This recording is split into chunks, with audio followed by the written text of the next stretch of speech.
Cứu mạng. Ta không biết bơi. Công ty của anh, nhà của anh, đàn bà của anh, tất cả đều là của ta. Còn về phần anh, an tâm mà mất mạng đi.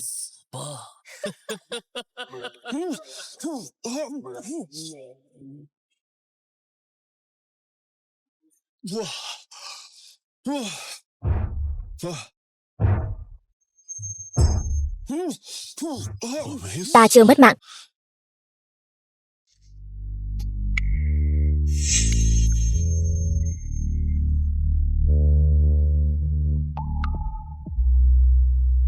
Bệ hạ ơi, người không sao chứ?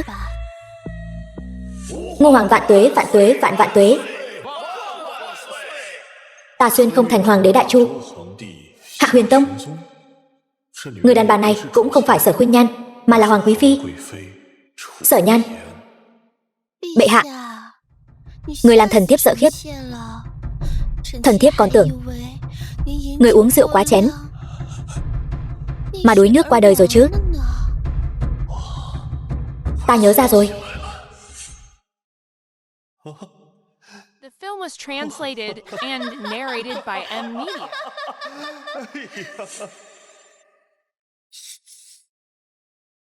Bệ hạ, lại đây nào. Cút. Ngươi cố tình lừa trẫm đốt lửa đùa giỡn chư hầu, lừa chư hầu toàn thiên hạ, chỉ để trấn Bắc Vương có thời gian nhập quan. Đêm nay còn bỏ thuốc mê vào rượu của trẫm, muốn để trẫm đuối mất mạng ở đây sao? Thần thiếp không hiểu bệ hạ đang nói gì.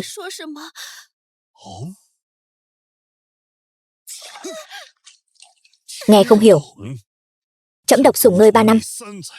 3 năm nay trẫm chưa từng chạm vào ngươi, nâng niu ngươi như báu vật. Vậy mà ngươi đối xử với trẫm như thế nào? Ngươi lại muốn dùng tính mạng của trẫm để đổi lấy ngôi vị hoàng đế cho Hứa gia. Bệ hạ, ngươi muốn làm gì?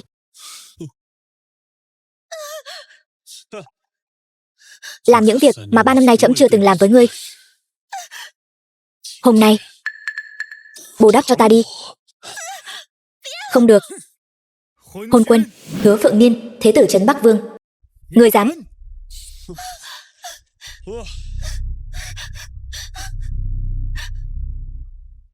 Phượng Niên.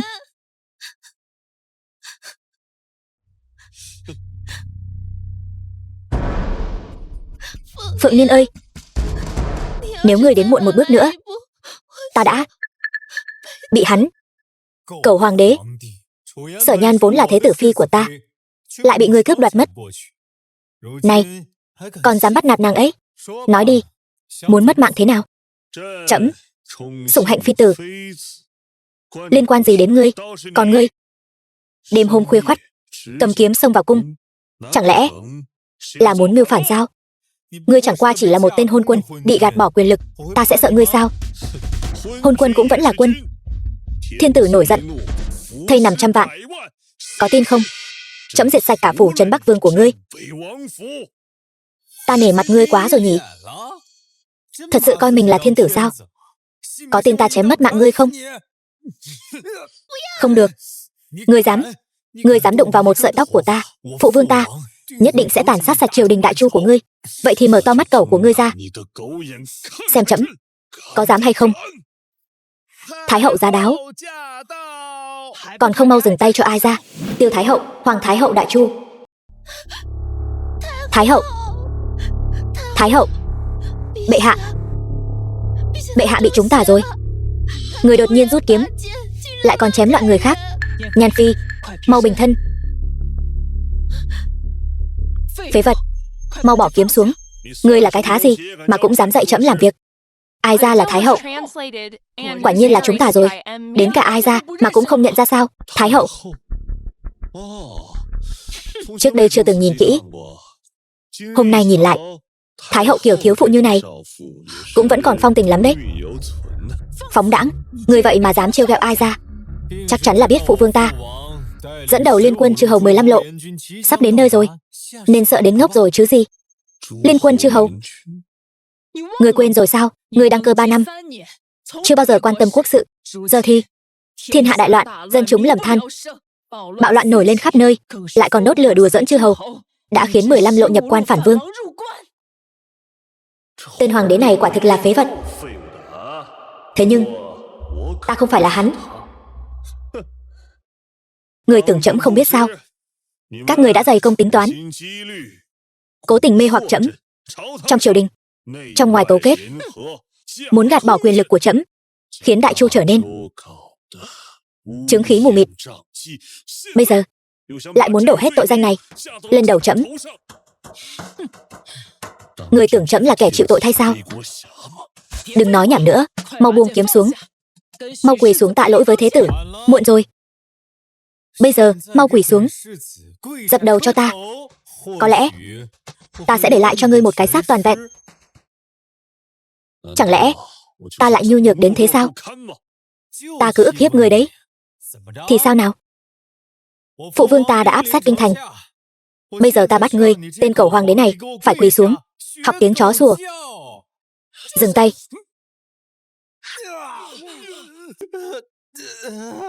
Phượng Niên. Phượng Niên ơi. Tiêu Thanh Tuyền, hoàng hậu Đại Chu. Ngươi dám làm hắn bị thương. Đợi đến khi đại quân của Trấn Bắc Vương nhập quan, nhất định sẽ khiến người sống không bằng mất mạng. Đã như vậy, vậy thì lấy mạng đôi cẩu nam nữ các ngươi để hủy thi diệt tích.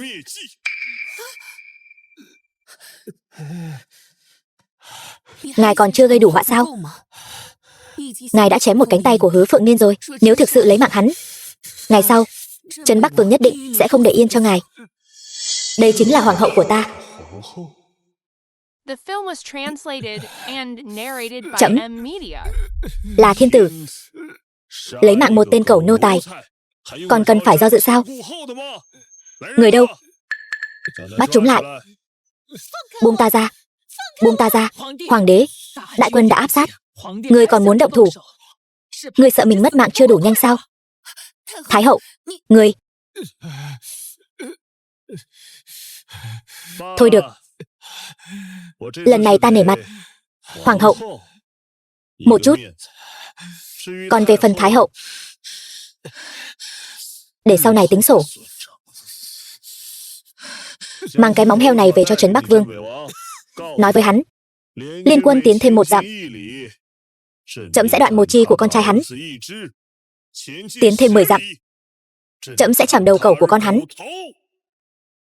Hắn từ khi nào trở nên bá đạo như vậy? Đưa đi. Đi, buông ta ra. Đi mau. Buông ra. Đi. Đi mau. Ngươi. Ngươi. Không được. Ta không thể để Đại Chu hủy hoại trong tay tên hôn quân như ngươi. Ta phải liên kết với triều thần, phế bỏ ngôi vị của ngươi.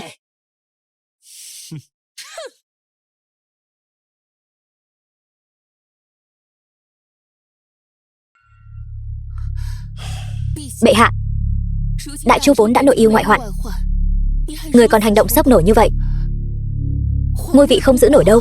Trẫm muốn xem thử ai có thể phế được trẫm. Đến nước này rồi mà người còn cố chấp.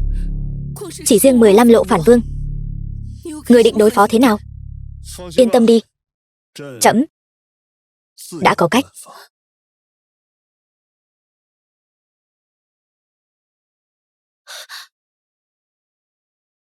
Ngươi nói xem. Hứa Thiên Bá, Trấn Bắc Vương, tên hôn quân đó đã đoạn một cánh tay của huynh ngươi. Vương gia, chuyện này là thật. Tên hôn quân đó còn nói, liên quân tiến thêm một dặm, sẽ chém một chi của Hứa Thế Tử. Tiến thêm 10 dặm, tính mạng của Hứa Thế Tử sẽ không giữ được nữa. Tìm mất mạng. Đợi ta công phá kinh thành, ta muốn lăng trì hắn. Người đâu? Có. Tam quân tiến nhanh, công phá kinh thành, 10 ngày không dừng. Rõ. Vương gia. Vậy còn Hứa Thế Tử thì sao? Đợi khi ta đăng cơ xưng đế, muốn bao nhiêu con trai mà chẳng có. Đến lúc đó Sắp xếp cho ngươi một đứa là được. Chỉ là số tiền này. Dân gian đồn rằng trang chủ Độ Tiểu Mãn đã từng tài trợ cho hàng vạn cửa hàng trên thiên hạ. Thế nhân đều nói cần xoay vòng vốn cứ tìm Độ Tiểu Mãn. Nhân vật như vậy bản vương sao chưa từng gặp qua. Lãi suất của Độ Tiểu Mãn cực thấp, hơn nữa lấy chữ tín làm đầu. Hắn vốn thuộc thế gia thượng cổ, tiền trang bách độ, hơn 1000 cửa hiệu trên thiên hạ đều hợp tác rất sâu sắc với Độ Tiểu Mãn. Người đâu? Có, đi mời thiên hạ đệ nhất tiền trang, trang chủ Độ Tiểu Mãn, nói rằng bản vương có một vụ làm ăn lớn với hắn. Rõ.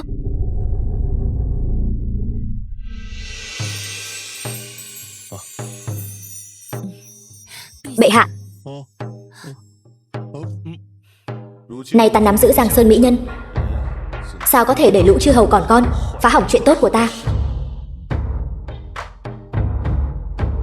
Ngụy Tài. Bệ hạ. Ngụy Tài, ngươi từ khi trẫm còn nhỏ đã theo hầu bên cạnh trẫm. Trẫm có thể tin tưởng ngươi. Ngụy Tài, thái giám ngự tiền.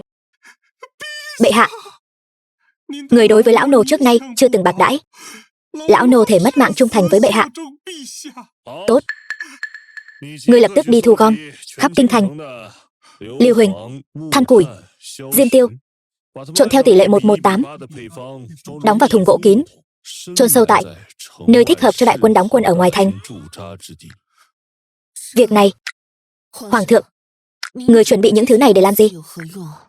Đây gọi là miền hắc hỏa dược. Mặc cho hắn có thiên quân vạn mã, trẫm cũng khiến hắn có đi không về.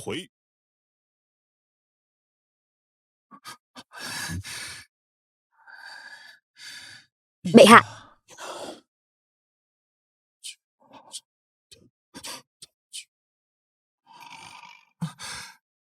Lão nô đi sắp xếp ngay đây. Bệ hạ, trang chủ của thiên hạ đệ nhất tiền trang Độ Tiểu Mãn phái người gửi tới một tấm ngân phiếu, nói rằng nếu gặp vấn đề về xoay vòng tiền bạc, tiền trang Độ Tiểu Mãn nhất định sẽ dốc sức hỗ trợ. Độ Tiểu Mãn có chút thú vị. Báo: liên quân 15 lộ chư hầu tấn công dữ dội, Hoài Đức quân toàn quân bị diệt. Lão tướng Văn Thiên Hữu thảm mất mạng không hàng, đầu lâu bị treo trên cột cờ. Chuyện này phải làm sao cho phải đây? Báo: huyện Lạnh Thanh Từ dẫn 300 hương hữu chống cự 1 canh giờ rồi thất thủ. Bách tính huyện Thanh Từ đều bị tàn sát. Báo: phải làm sao đây? Liên quân đã tới cách thành 210 dặm, đủ rồi. Không cần báo nữa. Bệ hạ, quân tình khẩn cấp. Đối sách của người đâu? Trông cậy vào hắn. Hắn thì có cách gì chứ? Lũ phản vương còn con. Trẫm còn không biết các người rốt cuộc đang sợ cái gì. Hoàng huynh còn muốn làm càn sao? Tần Trật, Duệ Thân Vương, lấy mạng Hứa Thế Tử, chúng ta sẽ gặp nguy hiểm lớn. Là do Trấn Bắc Vương không màng lời cảnh báo của bệ hạ, một đường cướp bóc lấy mạng, ép sát kinh thành. Liên quan gì đến bệ hạ? Những lời này, ngươi đi mà giải thích với Trấn Bắc Vương ấy. Duệ Thân Vương, Lữ Bất Phàm, thống lĩnh cấm quân, sao dám vô lễ với bệ hạ và hoàng hậu? Vương gia nói đâu có sai. Trương Nhượng, thái giám tổng quản, vốn dĩ là do bệ hạ vô đức mới khiến thiên hạ đại loạn thế này. Đại chu ta sắp diệt vong rồi, không quản được nhiều lễ nghi phiền phức thế này nữa. Thái hậu, xin người hãy hạ ý chỉ, để nhi thần thay hoàng huynh chủ trì triều chính, cứu vãn thiên hạ. Xin thái hậu hạ chỉ. Từ Đạt, thừa tướng Đại Chu, xin thái hậu hạ chỉ.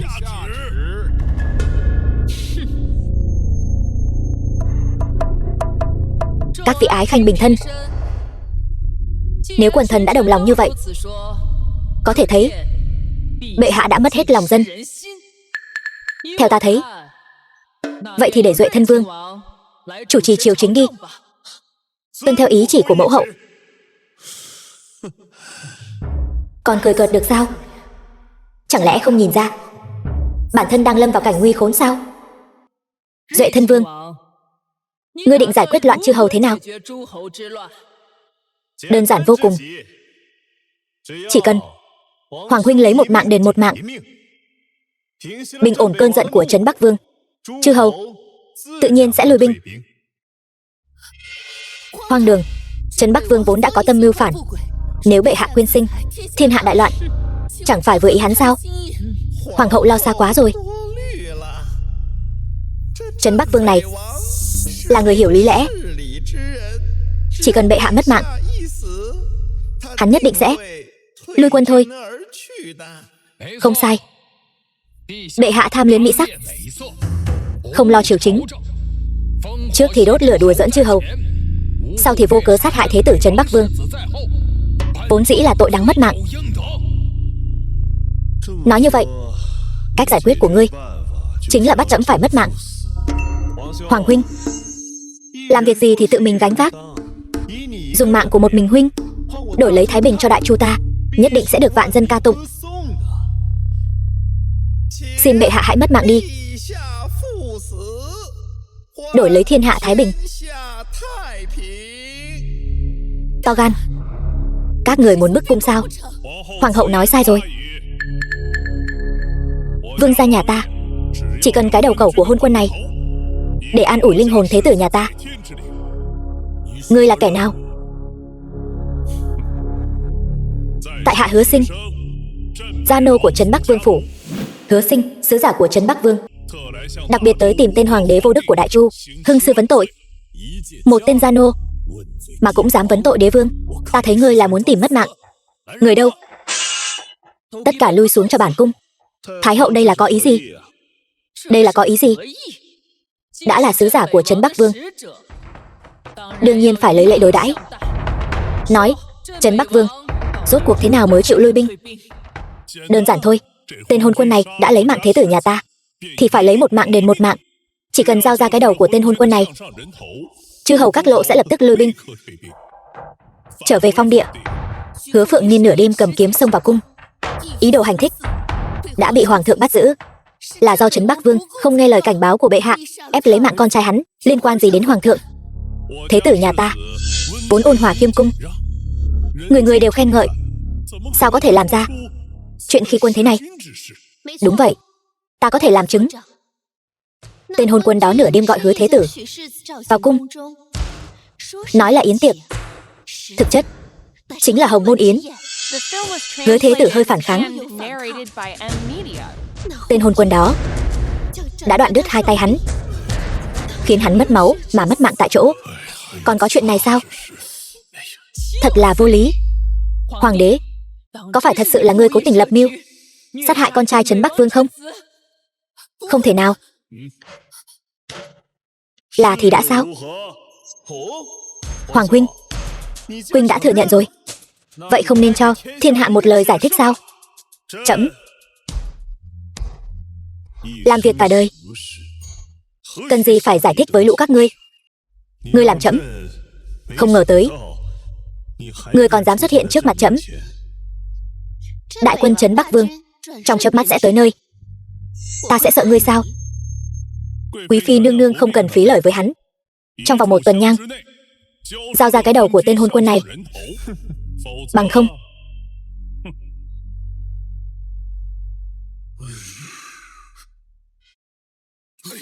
cái thứ này, cái đầu này sẽ có kết cục giống như người này. Không biết người này các người có quen không? Triệu huyện lệnh, huyện Thanh Từ. Không sai, vương gia nhà ta dẫn quân vào quan, nhưng tên huyện lệnh này lại dám tập hợp 300 người dân, một mặt hô hào vì nước quên thân, một mặt lao đầu vào hàng chục vạn đại quân của ta. Vì vậy 10 vạn loạn dân trong huyện thành đều bị vương gia nhà ta tàn sát sạch sẽ.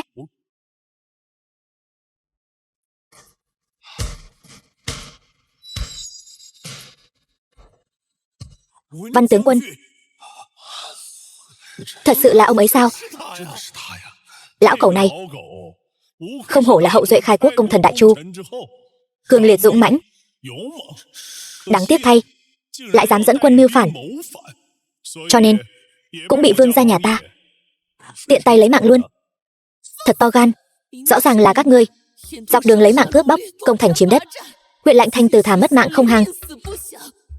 Văn lão tướng quân, tử trận xa trường, thật là trung dũng tráng liệt. Sao có thể mặc cho ngươi ở đây đảo lộn trắng đen? Hoàng hậu sao lại nói như vậy? Rõ ràng là do tên hôn quân vô năng này gây ra. Vương gia nhà ta là vì sự thái bình của thiên hạ, sao có thể nói là lấy mạng cướp bóc? Kẻ thực sự đảo lộn trắng đen e là ngươi thì đúng hơn. Nói như vậy, mọi chuyện hôm nay đều phải đổ lỗi lên đầu trẫm sao? Không sai.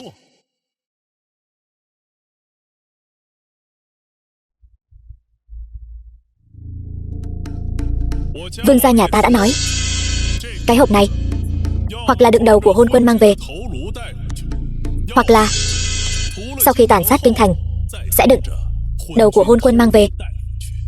Báo liên quân 15 lộ chư hầu đã tới cách thành 20 dặm.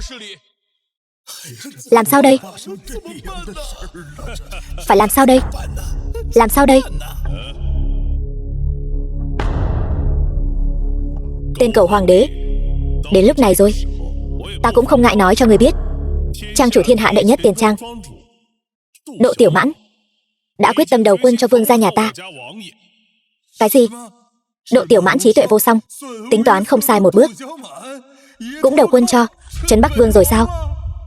Nghe nói trang chủ Độ Tiểu Mãn tài sản giàu có địch quốc, các đại trưởng quỹ trong thiên hạ khi cần xoay vòng vốn đều tìm Độ Tiểu Mãn, có hắn tương trợ, tiền bạc không còn lo lắng nữa. Dân gian có câu, có được Độ Tiểu Mãn là có được thiên hạ. Thiên hạ này nhất định là của vương gia nhà ta. Hôn quân, lần này người đã nghe rõ chưa? Rõ ràng lắm, từng chữ từng câu đều khắc sâu vào tâm khảm trẫm.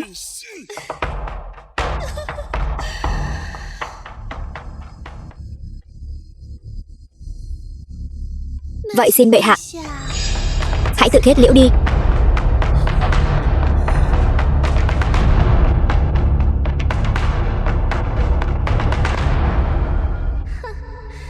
Tên ngốc này quả nhiên vẫn dễ lừa như trước. Xin bệ hạ hãy mất mạng, đều là tội của trẫm cả. Tội ở mặc cho lũ tiểu nhân các ngươi tạt nước bẩn lên đầu trẫm, đảo lộn trắng đen, hại lão tướng quân và bách tính mất mạng oan uổng. Nhưng hôm nay tranh luận với các ngươi ai đúng ai sai đã chẳng còn ý nghĩa gì nữa. Dù đó thực sự là lỗi của trẫm thì đã sao? Cái gì? Ngươi muốn làm gì? Ta thà phụ người trong thiên hạ, chứ không để người trong thiên hạ phụ ta. Ngươi muốn làm gì? Hai quân giao chiến còn không chém sứ giả. Nếu ngươi dám động vào ta, ngươi mất mạng chắc rồi. Ngươi đang đe dọa trẫm sao? Bệ hạ, hãy giữ lại sứ giả. Việc này có lẽ vẫn còn đường lui. Hoàng huynh, việc này lỗi tại một mình huynh. Huynh còn muốn cố chấp sao? Huynh muốn đại chu phải trơn cùng huynh sao? Bản thân ngươi mất mạng là đủ rồi. Nếu ngươi dám chém sứ giả của Trấn Bắc Vương, ngày thành phá chính là ngày mất mạng của tất cả các ngươi. Bệ hạ không được xúc động. Vậy là ngươi muốn hại mất mạng tất cả chúng ta sao? 3 năm nay các người liên thủ gạt trẫm sang một bên. Trẫm ngồi trên ngai vàng mà không có tiếng nói. Cả đại chu bị các ngươi làm cho chứng khí mù mịt, dân chúng lầm than. Đến tận hôm nay khi quốc nạn xảy ra, các người vẫn cứ tạt nồi nước bẩn hại nước hại dân lên đầu trẫm. Đại chu ta có lũ quan lại tham sống sợ mất mạng như các ngươi, thật là phế vật. Hoàng huynh, nói những lời này có ích gì? Hiện giờ đại quân chư hầu đã ở ngoài thành rồi. Huynh không mất mạng, người mất mạng chính là chúng ta. Huynh đừng hòng phản kháng nữa, ngoan ngoãn đi chịu mất mạng đi. để sứ giả mang đầu huynh đi. Như vậy tốt cho tất cả chúng ta. Thần đệ khẩn cầu bệ hạ dâng đầu. Xin bệ hạ dâng đầu. Hay lắm. Đúng là một màn kịch cho cắn chó hay ho. Cả triều đình không một ai ủng hộ ngươi. Ta khuyên ngươi tốt nhất nên ngoan ngoãn dâng đầu. Ta còn tìm vương gia lĩnh công chứ. Nếu trẫm không thì sao? Chỉ bằng một tên hôn quân bị mọi người vứt bỏ. Ngươi dựa vào đâu mà nói không? Dựa vào việc trẫm là thiên tử Đại Chu. Cái này, sao lại như thế này? Chuyện này là sao? Sao lại như vậy?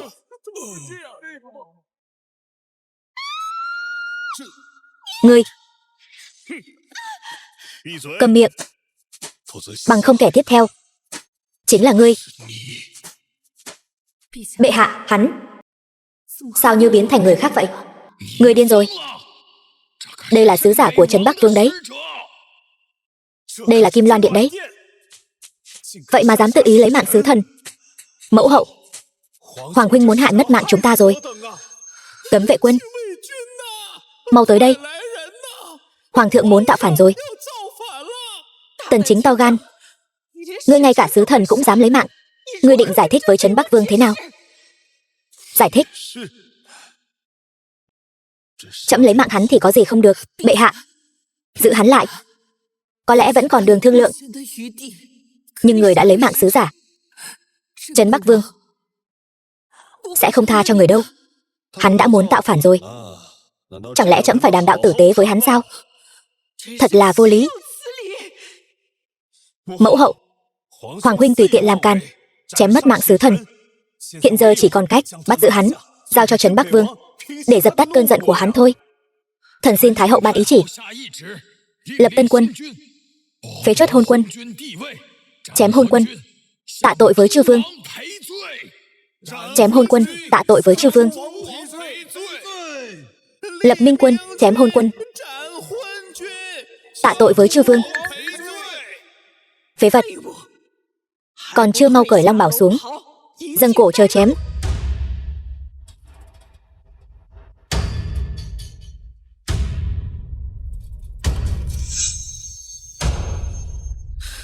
Dâng cổ chờ chém sao? Nực cười. Ngai vàng này là của trẫm. Thiên hạ này cũng là của trẫm. Kẻ nào còn dám dòm ngó, hắn chính là kết cục.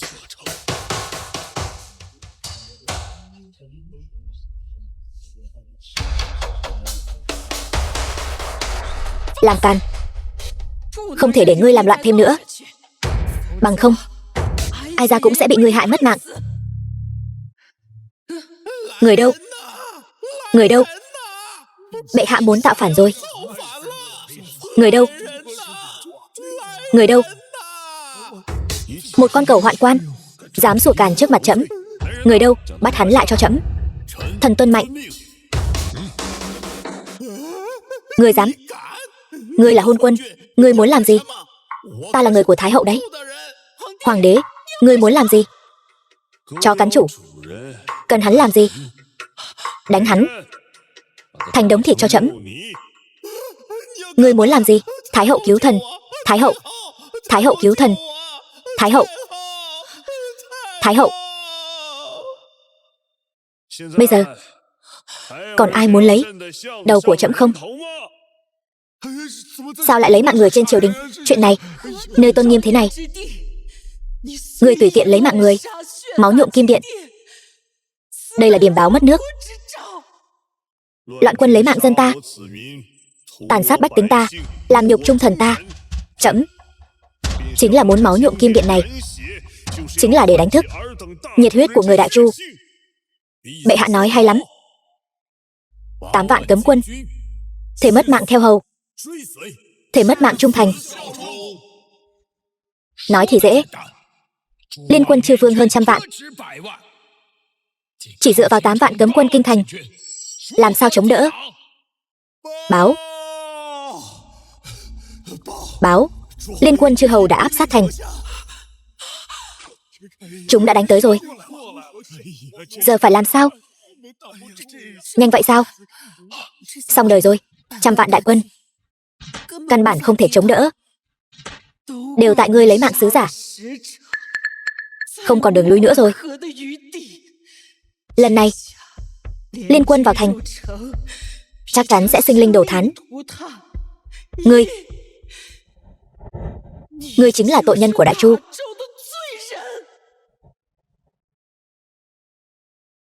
Bệ hạ, phía Độ Tiểu Mãn đại nhân, mọi thứ đã chuẩn bị xong xuôi.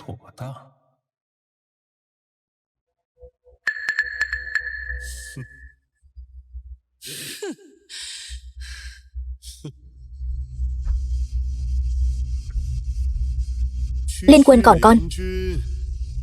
Có gì đáng sợ? Trẫm chỉ cần một mũi tên, trăm vạn đại quân sẽ tan thành cho bụi.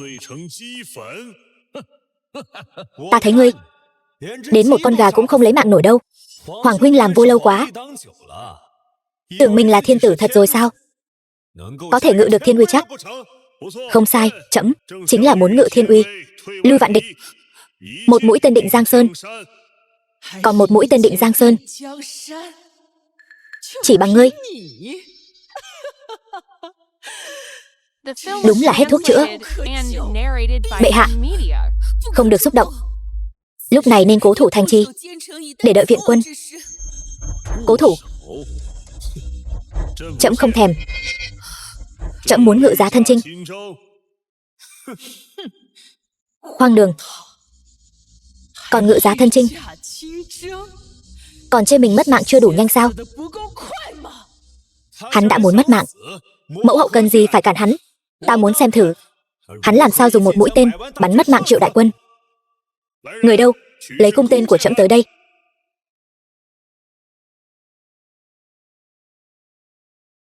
Bệ hạ, bây giờ rút về trong thành, vẫn còn một tia hy vọng. Sợ cái gì? Trẫm ngồi ở đây thì loạn quân không thể bước qua nửa bước. Đã là lúc nào rồi, người còn cố chấp? Đây là trăm vạn đại quân, không phải trăm vạn con heo. Dẫm cũng dẫm mất mạng chúng ta rồi. Đúng vậy bệ hạ, vẫn nên bàn bạc kỹ hơn. Không cần, trẫm là thiên tử, thiên hạ cộng chủ. Uy lực một mũi tên có thể dẫn nổ thiên lôi diệt địch. Dù là vạn quân cũng phải hóa thành cho bụi. Mặt dày vô sỉ, chỉ bằng ngươi cũng có thể dẫn thiên lôi diệt địch sao? Đại quân trấn Bắc Vương lập tức sẽ tới. Đến lúc đó, ngươi đừng có mà sợ đến tè ra quần. Mẫu hậu, hắn tự tìm đường mất mạng thôi. Chúng ta theo tới đây làm gì chứ? Đợi hắn mất mạng, ngươi vừa hay có thể đứng ra cầu hòa với trấn Bắc Vương. Công lao cứu vãn Đại Chu này chẳng phải sẽ là của ngươi sao? Diệu kế.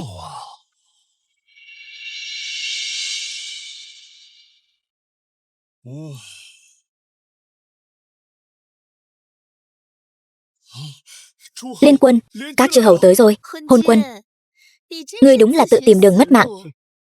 Bây giờ muốn chạy cũng muộn rồi. Bệ hạ,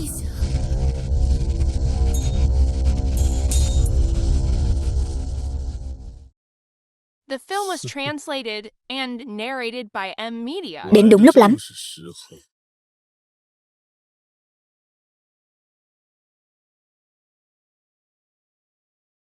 Thằng nhãi hôn quân, ngày tàn của ngươi đến rồi. Hứa Thiên Bá, bệ hạ ở đây, còn không mau xuống ngựa quỳ lại. Dựa vào một thằng nhãi danh như nó mà cũng xứng để bản hầu quỳ lại sao? Hôm nay ta phải lấy đầu nó xuống làm bô tiểu. Trấn Bắc Vương nói chí phải, lấy mạng hôn quân, đoạt lấy cái ngai vàng của hắn. Trẫm đã nói rồi, trẫm là chủ nhân thiên hạ. Một tên nô tài, trẫm lấy mạng thì cứ lấy mạng thôi. Muốn lấy mạng trẫm, ngươi cứ việc tới thử xem. Hay cho một chủ nhân thiên hạ. Tục ngữ có câu, hoàng đế luân phiên ngồi. Này, cũng đến lượt Hứa Thiên Bá ta ngồi thử rồi. Trấn Bắc Vương, sao lại nói thế? Chẳng lẽ ngươi thực sự muốn tạo phản sao? Vương gia bớt giận. Tên hôn quân này, ngài muốn lấy mạng thì cứ lấy mạng. Cớ sao lại chút giận lên bọn ta chứ? Ngươi cười cái gì? Còn không mau quỳ xuống xin lỗi Trấn Bắc Vương. Hoàng thượng đang cười các ngươi ngu ngốc đấy, còn không nhìn ra sao? Hứa Thiên Bá chính là muốn tạo phản, vốn tưởng chỉ cần dùng chút mưu kế là có thể khiến các ngươi tự tàn sát lẫn nhau. Giang Sơn này ta lật tay là có.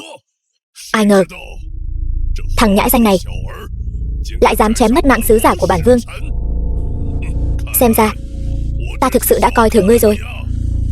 Vương gia, còn nói nhảm với hắn làm gì nữa? Chỉ cần lấy mạng hết đám người này, thiên hạ đại chu này sẽ là của ngài. Không sai.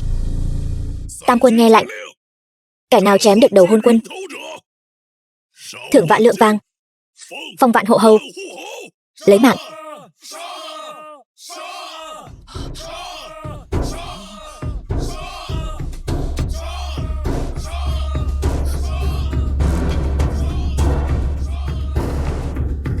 Theo trẫm thấy, kẻ mất mạng là các ngươi.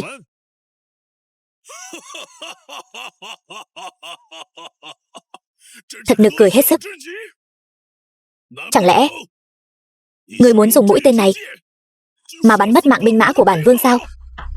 Tần Chính, sao có thể chĩa cung vào Trấn Bắc Vương? Còn không mau hạ xuống. Đúng vậy, cái loại cung nát của ngươi, đến con thỏ còn không bắn mất mạng nổi. Chỉ tổ chọc giận Trấn Bắc Vương thôi. Trẫm đã nói rồi, chỉ cần một mũi tên, 100 vạn đại quân sẽ tan thành cho bụi. Ta ở bên cạnh ngươi 3 năm, chẳng lẽ còn không hiểu ngươi? Chẳng qua cũng chỉ là một tên phế vật, trói gà không chặt mà thôi. Vậy thì ngươi cứ nhìn cho kỹ. Thiên tử nổi giận, sắc tài đầy đường. Bệ hạ, thiếp thân tuy biết ngài là thiên tử, nhưng chuyện một mũi tên dẫn sức mạnh trời cao để diệt địch thế này, sao thế? Đến cả nàng cũng không tin trẫm sao? Ta, thôi được rồi. Tuy không tình nguyện, nhưng ta đã là hoàng hậu thì nên tuẫn táng cùng ngài. Thiếp thân xin đánh trống trợ uy cho bệ hạ. Lữ tướng quân.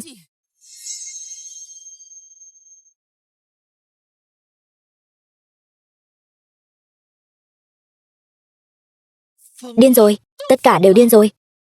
Một mũi tên nát của hắn thì làm được trò chống gì chứ? Hôm nay chúng ta đều bị thằng nhãi này hại mất mạng rồi. Đã làm loạn đủ chưa? Vậy thì đi mất mạng đi. Lấy mạng cho ta, không để lại một mảnh giáp. Lấy mạng. Hôn quân, đã nhìn rõ chưa? Vạn quân nghe lệnh. Một tiếng lệnh truyền ra, phá thành diệt quốc. Đây mới là anh hùng đương thời. Vậy sao? Vậy trẫm sẽ cho các ngươi mở mang tầm mắt uy lực của hắc hỏa dược.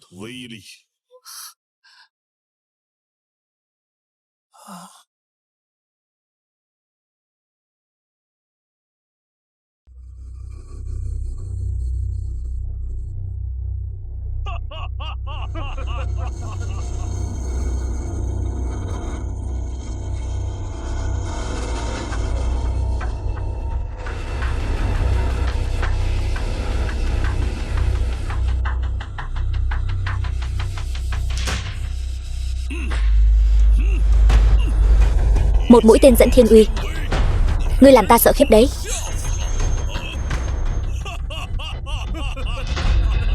Đến ngựa của bản hầu còn không kinh động nổi. Sự tình đến nước này còn đang làm bộ làm tịch. Đại chu có một vị hoàng đế như ngươi, đúng là xui xẻo 8 đời. Đã nói là một mũi tên bắn mất mạng hết mọi người, kết quả chỉ có thế này thôi sao? Đúng là cười mất mạng người mà. Bệ hạ, đừng vội, cứ để dây dẫn cháy thêm chút nữa. Dây dẫn mất mạng đến nơi rồi.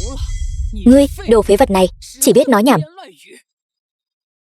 Mẫu hậu, theo ý nhi thần, chi bằng mau chóng trói hắn lại, dâng thẳng lên cho Trấn Bắc Vương. Như vậy Trấn Bắc Vương có khi còn tha mạng cho chúng ta. Phải.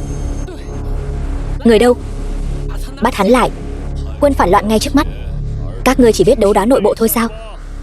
Chẳng phải tại ngươi khoác lác cái gì mà một mũi tên định Giang Sơn. Kết quả thì sao? Ngươi định đi Hắn thì định được cái gì chứ? Hắn chỉ là một cái rắm. Biết thế, ta đã trốn trong hoàng thành không ra rồi. Các ngươi còn đứng ngẩn ra đó làm gì? Ai bắt được Tần Chính, bản tướng sẽ trọng thưởng. Ta xem kẻ nào dám. Hoàng thượng là thiên tử, là đấng cửu ngũ chí tôn. Các ngươi không muốn sống nữa sao? Suy cho cùng, ngươi vẫn chỉ là cẩu hoàng đế chỉ biết trốn sau lưng đàn bà thôi. Tất cả im miệng cho trẫm. Nhìn kìa, thiên uy dáng thế.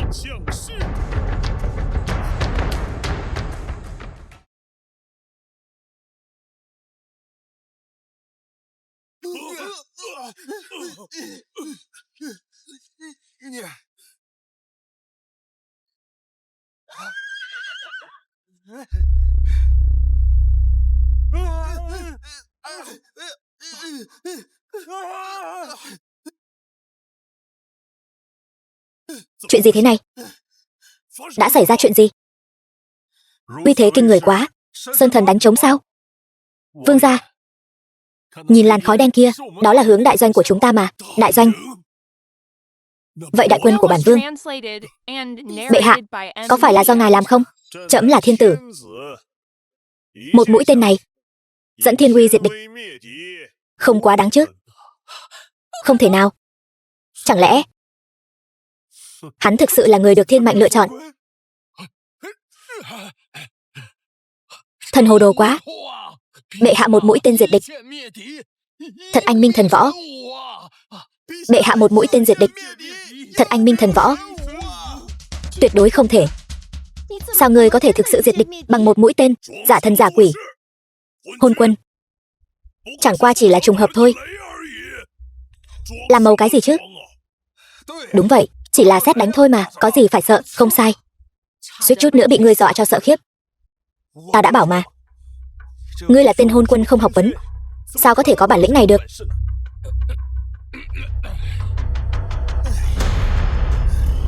Bản tướng quan sát thiên tượng, đã sớm biết đây là sấm sét giữa trời hạn. Chẳng qua là phối hợp với hắn một chút thôi. Phải, phối hợp một chút. Quả nhiên trấn Bắc Vương anh minh. Một cái nhìn đã vạch chân thủ đoạn nhỏ của tên hôn quân đại chu của trẫm. Có những bể tôi lật mặt còn nhanh hơn lật sách như các ngươi. Đúng là bất hạnh cho thiên hạ. Hôn quân, ngươi báo. Nói, đại doanh sao rồi? Có phải là sấm sét làm ngựa kinh hãi, sau đó xông vào doanh trại rồi không?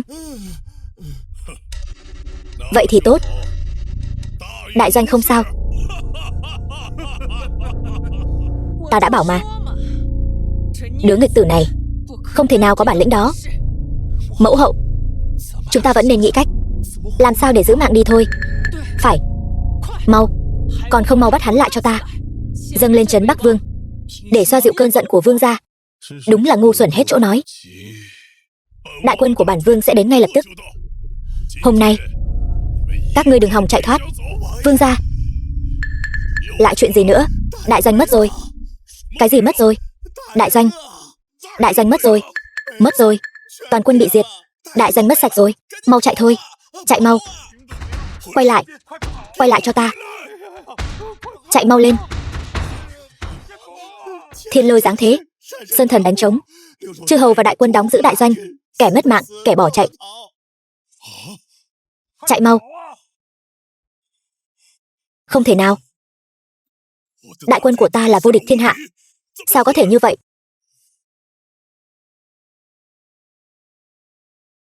Là ngươi. Ngoài trẫm ra, thiên hạ này còn ai có thể điều khiển thiên uy này? Giả, tất cả đều là giả. Thành vương bại khấu, trấn Bắc Vương, đại quân ngươi dựa vào đã bị tiêu diệt, còn không mau bó tay chịu trói. Ta, cái này.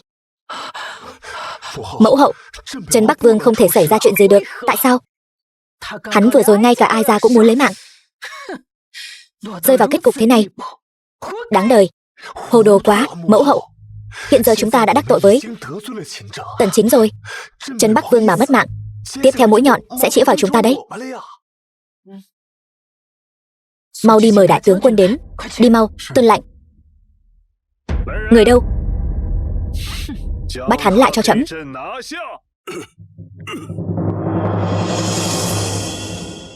Đủ rồi. Thái hậu, người có ý gì? Trấn Bắc Vương chinh chiến vì Đại Chu cả đời, công lao hiển hách, lần này khởi binh chắc chắn là nhất thời bi phẫn mà thôi. Nhất thời bi phẫn, đúng vậy, bệ hạ. Quả đúng như lời Thái hậu nói, chúng chư hầu thấy lửa hiệu nên muốn tiến kinh Cần Vương. Nào ngờ nửa đường lại hay tin con ta bị con trai ta nhất thời hồ đồ, mới làm ra chuyện ám sát, kết quả lại bị bệ hạ lấy mạng. Ta nhất thời xúc động nên mới. Nhất thời xúc động tạo phản thì không phải là tạo phản sao? Thần thiếp xin bệ hạ chu di cửu tộc Trấn Bắc Vương để chứng minh thiên uy. Bệ hạ, lấy đức báo oán mới cho thấy bản sắc của Minh Quân.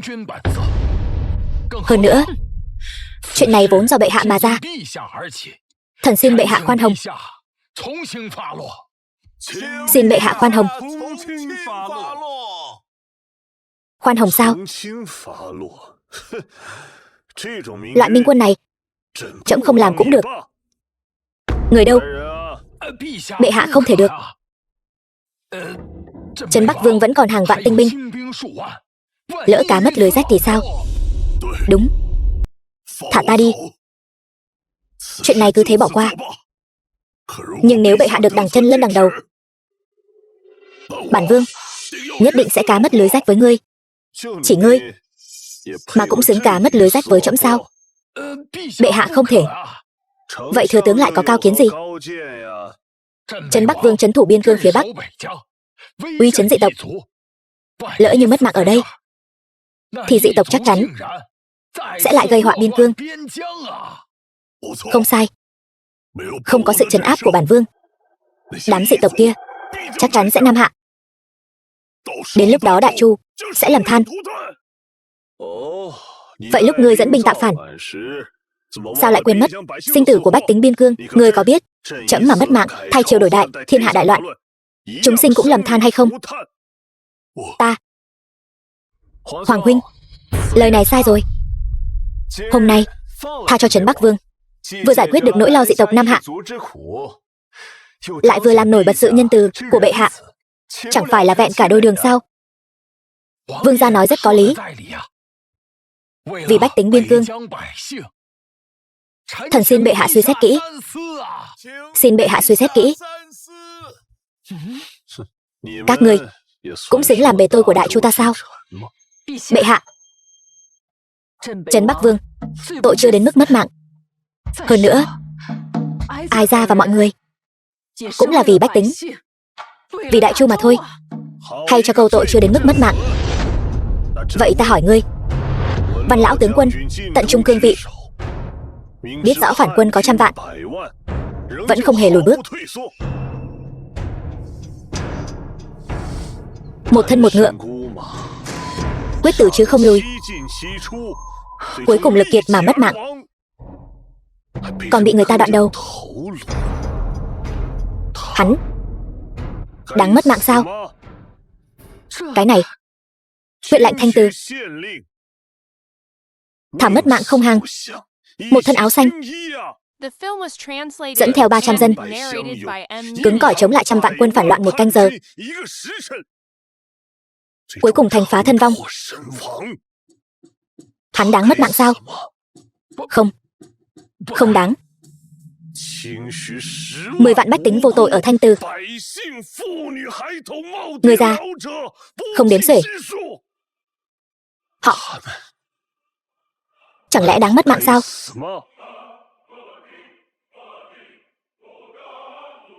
Vậy chấm lấy mạng hắn có gì sai? Bệ hạ, ngài phải suy xét kỹ. Bệ hạ, bệ hạ, ta xem đứa nào dám động thủ. Tiêu Thắng, đại tướng quân Đại Chu.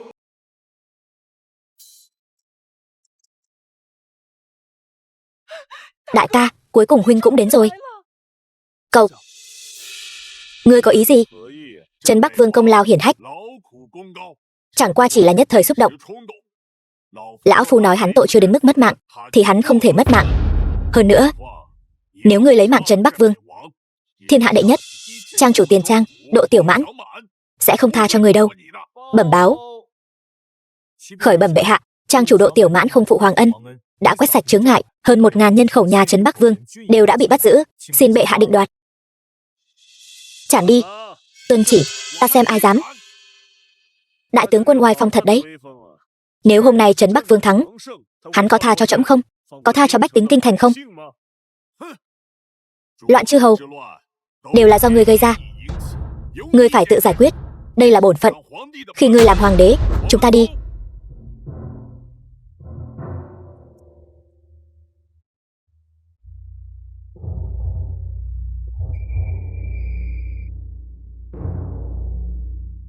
Không ngờ rằng hắn lại có phong thái anh minh, thần võ đến thế. Sớm biết thế này. Bệ hạ, là thần thiếp sai rồi.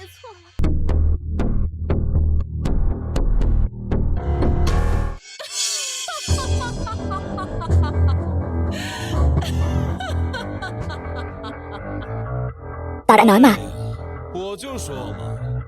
trên đời này căn bản làm gì có thuốc tiên tăng sản lượng nào.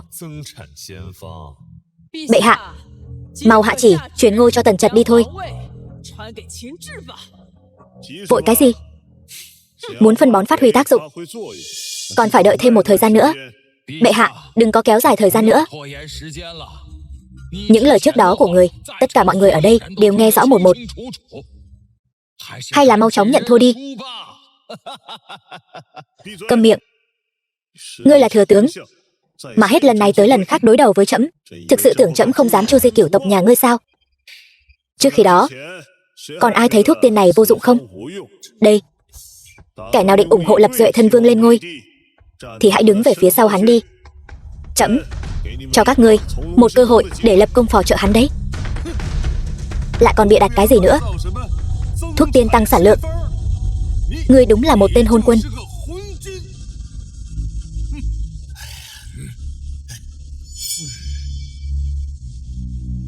The film was translated and narrated by To gan. Media.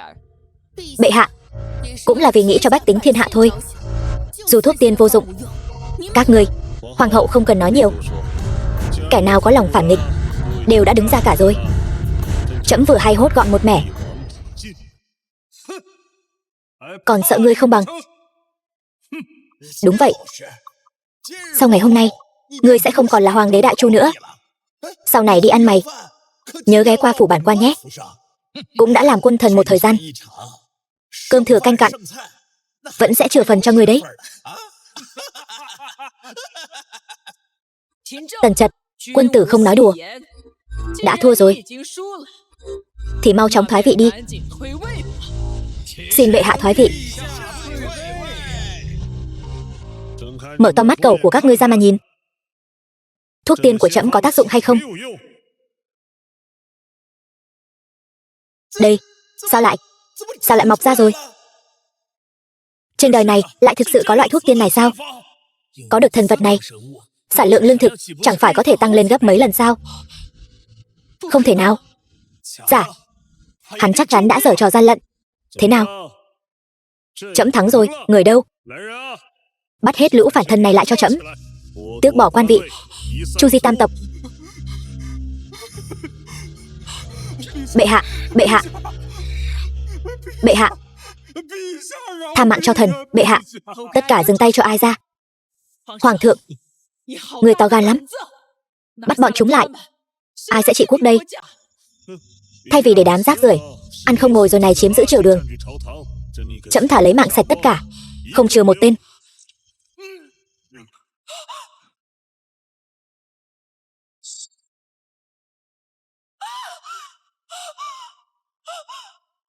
Thật là vô lý.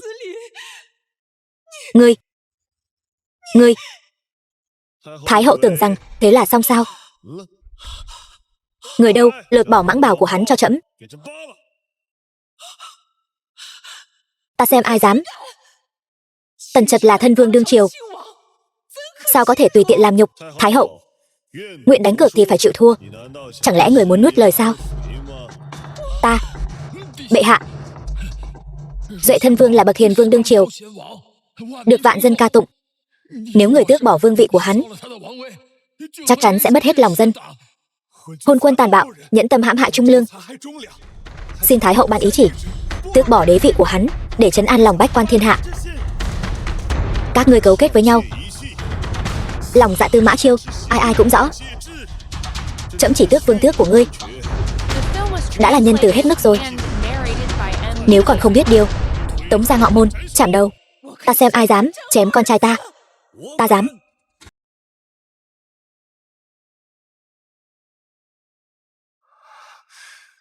Không thể nào. Bản vương không phải đã ra lệnh cho ngươi dẫn cấm quân trấn thủ Bắc Cương sao? Ngươi không lạnh mà tự ý về triều, là muốn bị Chu Di cửu tộc sao?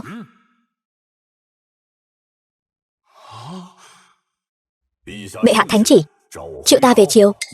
Ngươi chẳng qua chỉ là một tên thân vương, là cái thá gì chứ? Bệ hạ, có cần chảm đầu tên phản vương này ngay tại chỗ không? Ngươi dám? Ai ra ở đây? Ai dám động đến Duệ Thân Vương? Ai ra tuyệt đối không bỏ qua. Mẫu hậu, các người dừng tay. Bệ hạ, trước mặt quân thân và sứ giả vạn quốc, huynh đệ tương tàn, thật tổn hại quốc uy đại chu ta. Hoàng huynh, đệ biết lỗi rồi. Đệ nhiều lần khiêu khích Hoàng huynh, xin Hoàng huynh tha cho đệ lần này. Nói nghe hay thật. Nếu hôm nay thuốc tiên của trẫm vô dụng, chẳng lẽ ngươi sẽ tha cho trẫm sao? Bệ hạ, ân và uy cùng thi hành mới có thể khiến vạn bang thần phục, bách tính kính ngưỡng. Thừa tướng nói rất đúng. Người đã chém nhiều triều thần như vậy, cũng đủ uy phong rồi.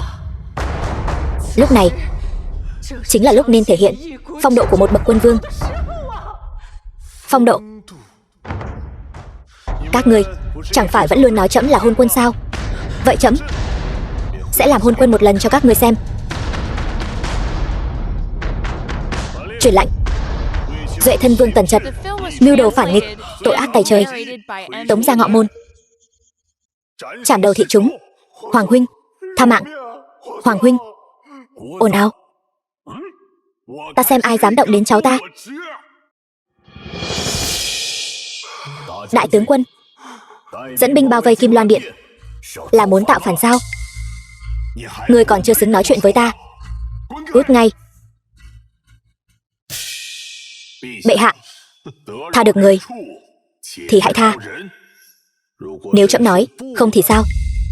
Thật bá khí. Trước đây ta đã đánh giá thấp ngươi rồi. Đầu đuôi sự việc ta đều hiểu rõ. Ngươi nói bây giờ ngươi đã thắng, e là còn quá sớm. Sự thật đang bày ra trước mắt. Đại tướng quân, chẳng lẽ lại muốn giả vờ không nhìn thấy sao? Chẳng qua chỉ là thử ép cây lớn nhanh mà thôi.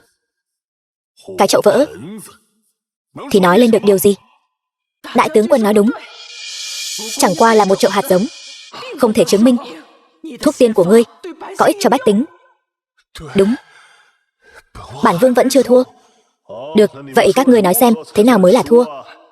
Đương nhiên là chọn 2 huyện có phong thủy, thổ nhưỡng tương đồng. Một huyện trồng trọt bình thường, một huyện dùng thuốc tiên tăng sản lượng của bệ hạ. 1 tháng sau phân định thắng thua. Trẫm đã thắng rồi, tại sao trẫm phải đồng ý với các ngươi đấu lại một trận nữa? Ngươi còn muốn điều kiện gì? Nói hết ra đi. Trẫm nếu lần này lại thắng, không chỉ tước bỏ vương tước của ngươi, mà còn đày ngươi làm thứ dân, cả đời phải canh mộ trước Lăng Tiên Hoàng. Còn về đại tướng quân thì phải giao lại binh quyền thiên hạ cho trẫm. Ngươi có dám đánh cược không? Có gì mà không dám. Cược thì cược. Ta còn sợ một thằng nhãi như ngươi sao? Chúng ta đi. Đi.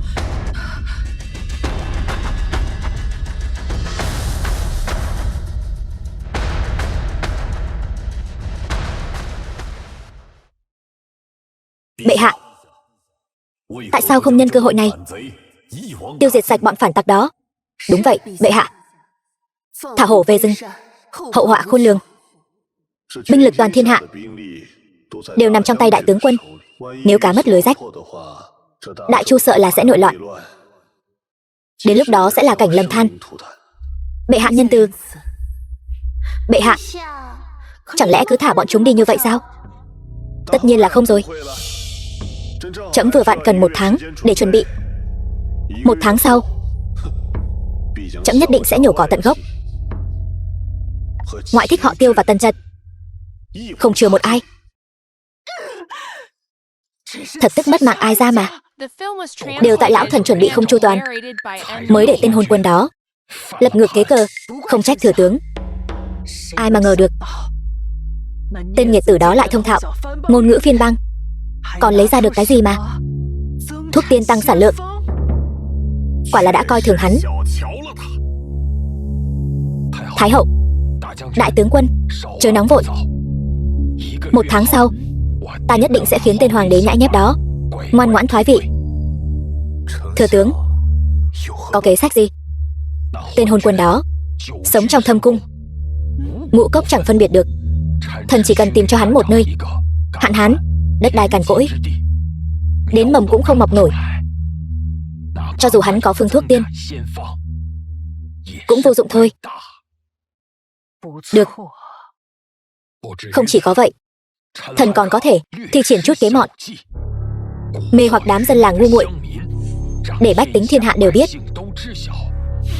hôn quân vì thắng cuộc cá cược mà không từ thủ đoạn, thậm chí tàn hại tính mạng bách tính. Tốt. Như vậy, 1 tháng sau, hắn thua cuộc cá cược, lại bị bách tính thiên hạ phỉ nhổ. Chúng ta vừa hay có thể ra tay, một bước đoạt lấy hoàng vị.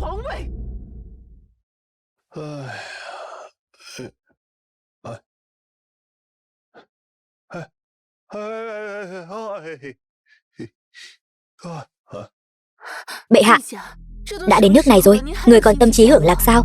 Thấy nàng vội vàng như vậy, đã xảy ra chuyện gì? Bệ hạ, chẳng lẽ người đã quên cuộc cá cược rồi sao? Đã qua 7 ngày rồi. Huệ Lâm An hạn hán, đất thí nghiệm của người đến nay vẫn chưa bắt đầu gieo hạt.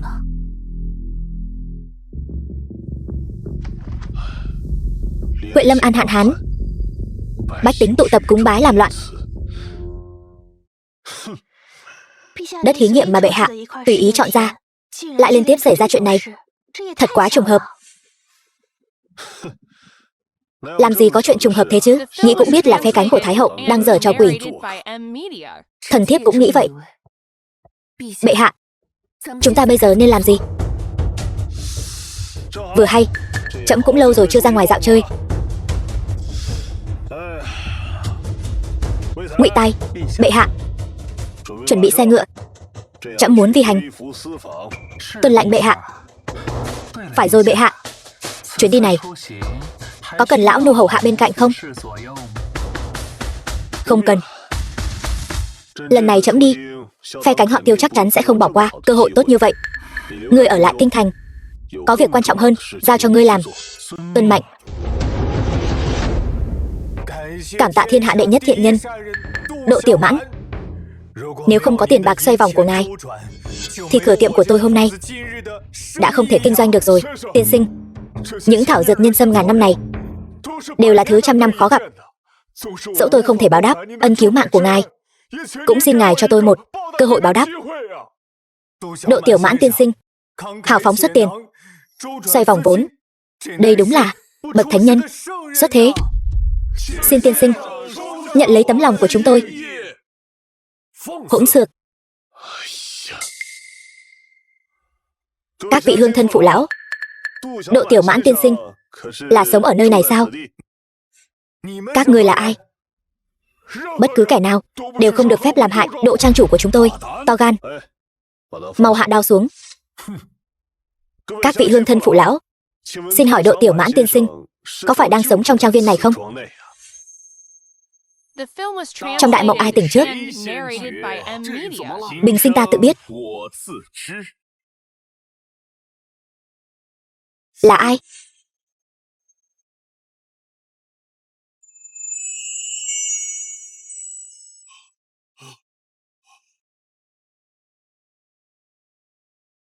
Lui xuống. Ta tự hỏi sao hôm nay Hạc Kêu không dứt trước chăng? Hóa ra là có quý nhân ghé thăm. Tại hạ Độ Tiểu Mãn.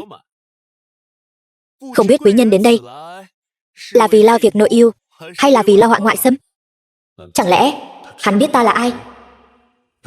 Không thể nào. Ta chưa từng gặp người này. Sao hắn có thể biết thân phận của ta? Nghe danh Độ Tiểu Mãn tiên sinh, dùng tiền bạc ban ơn khắp thiên hạ, ân nghĩa vang danh bốn bể. Thương nhân xoay vòng vốn đều tìm đến ngài, lại thêm lãi suất minh bạch, chưa từng gian dối. Trong lòng ngưỡng mộ nên mạo muội đến bái kiến. Không biết điều tiên sinh vừa nói, nội yêu ngoại hoạn là gì? Nội yêu chính là hậu cung loạn lạc hiện nay, hoàng quyền suy vi, triều cương trao đảo. Ngoại hoạn là đại quân địch đang như hổ rình mồi, có khí thế nuốt chửng cả Giang Sơn. Dựa vào hoàng thất Đại Chu, chỉ sợ khó lòng chống đỡ đội quân tinh nhuệ đó. Hỗn xược, dám cả gan đối với bệ hạ. Bất phàm, không được vô lễ, lui xuống.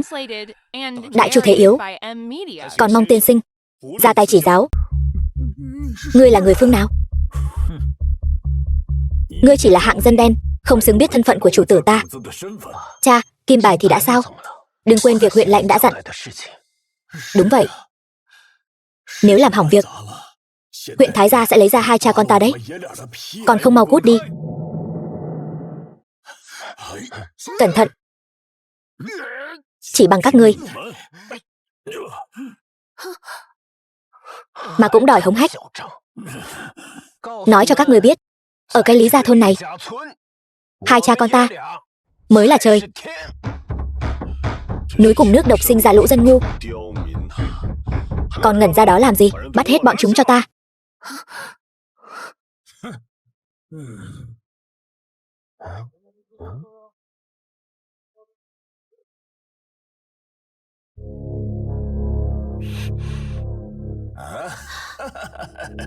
Ngươi còn dám cản rỡ?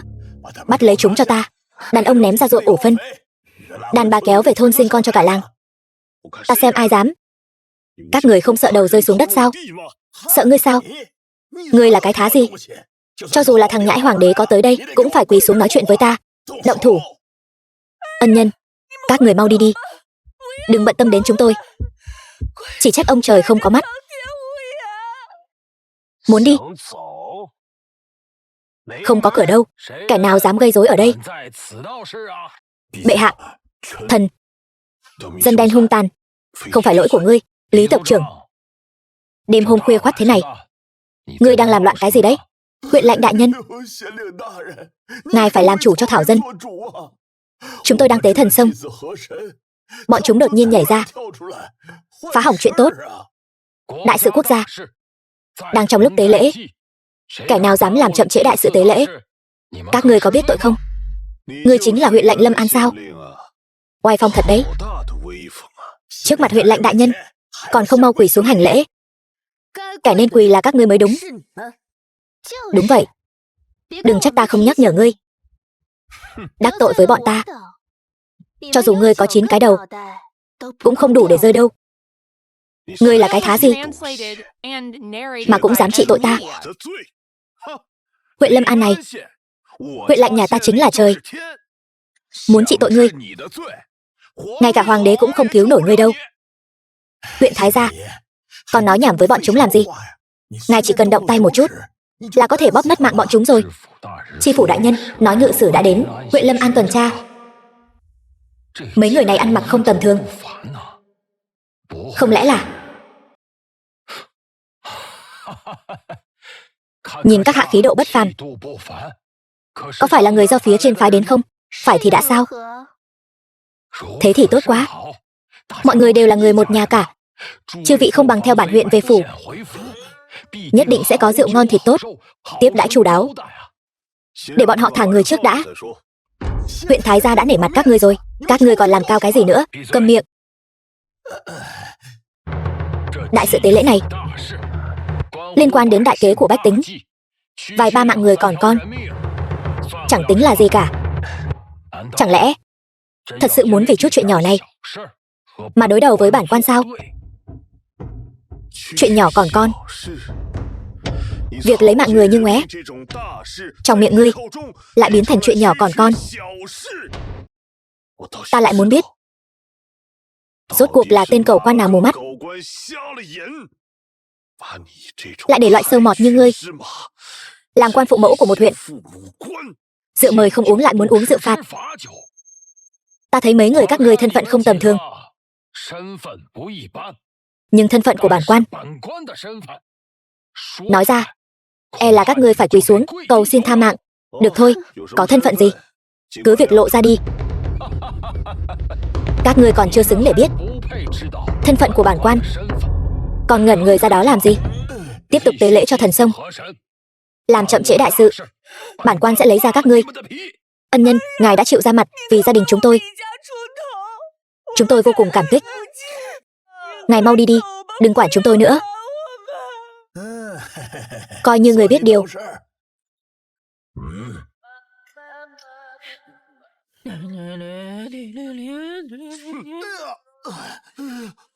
Người mà trẫm muốn cứu, cho dù là Diêm Vương cũng không dám ngăn cản. Đúng là lời hay khó khuyên kẻ muốn mất mạng. Ngăn cản đại sự tế lễ này chính là cản trở cuộc cá cược giữa Hoàng thượng và Duệ Thân Vương. Đợi lát nữa tri phủ đến, cho dù thân phận ngươi có cao quý đến đâu, cũng chỉ có con đường mất mạng. Đợi tri phủ đến, trẫm sẽ xử lý một thể. Cái gì? Hoàng đế đại chu ở đây, các ngươi còn không mau quỳ xuống. Thánh thượng, hoàng thượng. Xong đời rồi. Hoàng thượng. Sao nào? Vừa rồi không phải còn nói muốn trị tội trẫm sao? Còn không mau quỳ xuống tạ tội với bệ hạ. Không hề nào. Hoàng đế đương triều sao có thể đến nơi khỉ ho có gáy này? Ngươi to gan lắm, dám mạo xưng thánh thượng đương triều. Ngươi không sợ chu di cửu tộc sao? Thiên hạ này còn chưa có ai có thể chu di cửu tộc của trẫm. Còn ngươi là một vị quan phụ mẫu của một huyện, ai cho ngươi cái gan lấy mạng người như ngoé? Ngươi nói, ngươi đừng có kiêu ngạo. Bản phủ đây là thần tử nội phủ của Duệ Thân Vương đương triều. Ngươi có biết Duệ Thân Vương không? Ngài ấy chính là em trai của Hoàng thượng đương triều. Chuyện ngươi mạo xưng Hoàng thượng nếu truyền đến tai ngài ấy, ngươi mất mạng chắc rồi. Duệ Thân Vương chính là chỗ dựa của ngươi sao? Bây giờ biết ta là ai rồi chứ? Muộn rồi. Người đâu? Bắt hết bọn chúng lại cho ta, áp giải về kinh thành, sau thu xử trảm.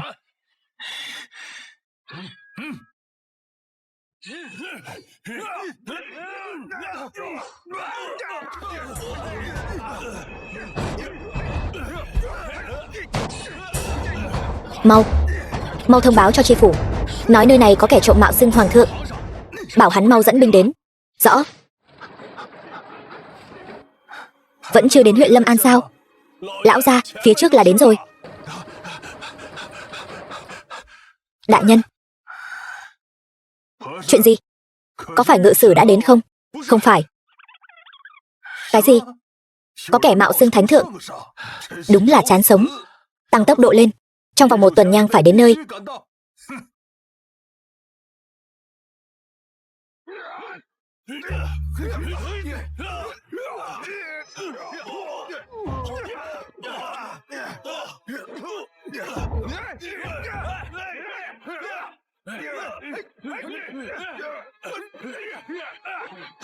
Không chỉ mạo xưng thánh thượng mà còn dám đe dọa quan viên triều đình, còn ngẩn ra đó làm gì?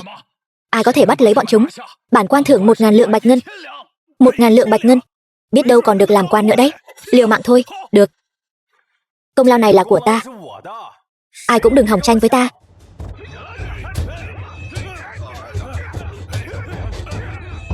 Bệ hạ, mau đi thôi, lão thần sắp không đỡ nổi nữa rồi. Thật là to gan lớn mật, các ngươi muốn mưu phản sao? Đúng vậy, bệ hạ, chúng ta mau đi thôi. Đây chỉ là lũ dân đen ngu muội. Nếu trẫm mà bị lũ dân ngu này dọa cho mất mật, thì trẫm cũng chẳng cần làm hoàng đế đại chu này nữa.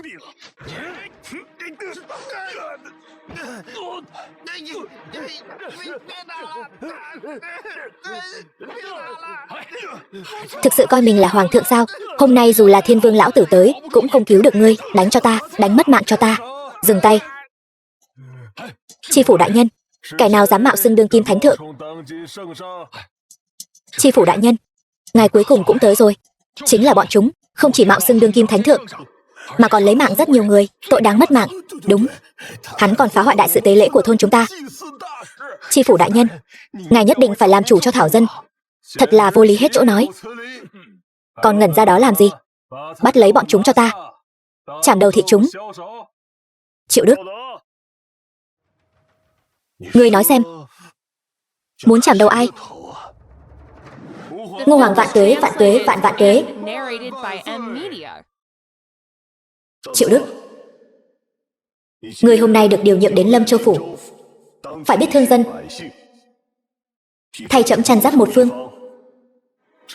Thần tuân chỉ. Hoàng. Tri phủ đại nhân, ngài bị làm sao vậy? Chỉ là lũ hung đồ, sao lại sợ hãi đến thế này? Tri phủ Lâm Châu Triệu Đức, tham kiến hoàng thượng. Ngô Hoàng vạn tuế, vạn tuế, vạn vạn tuế.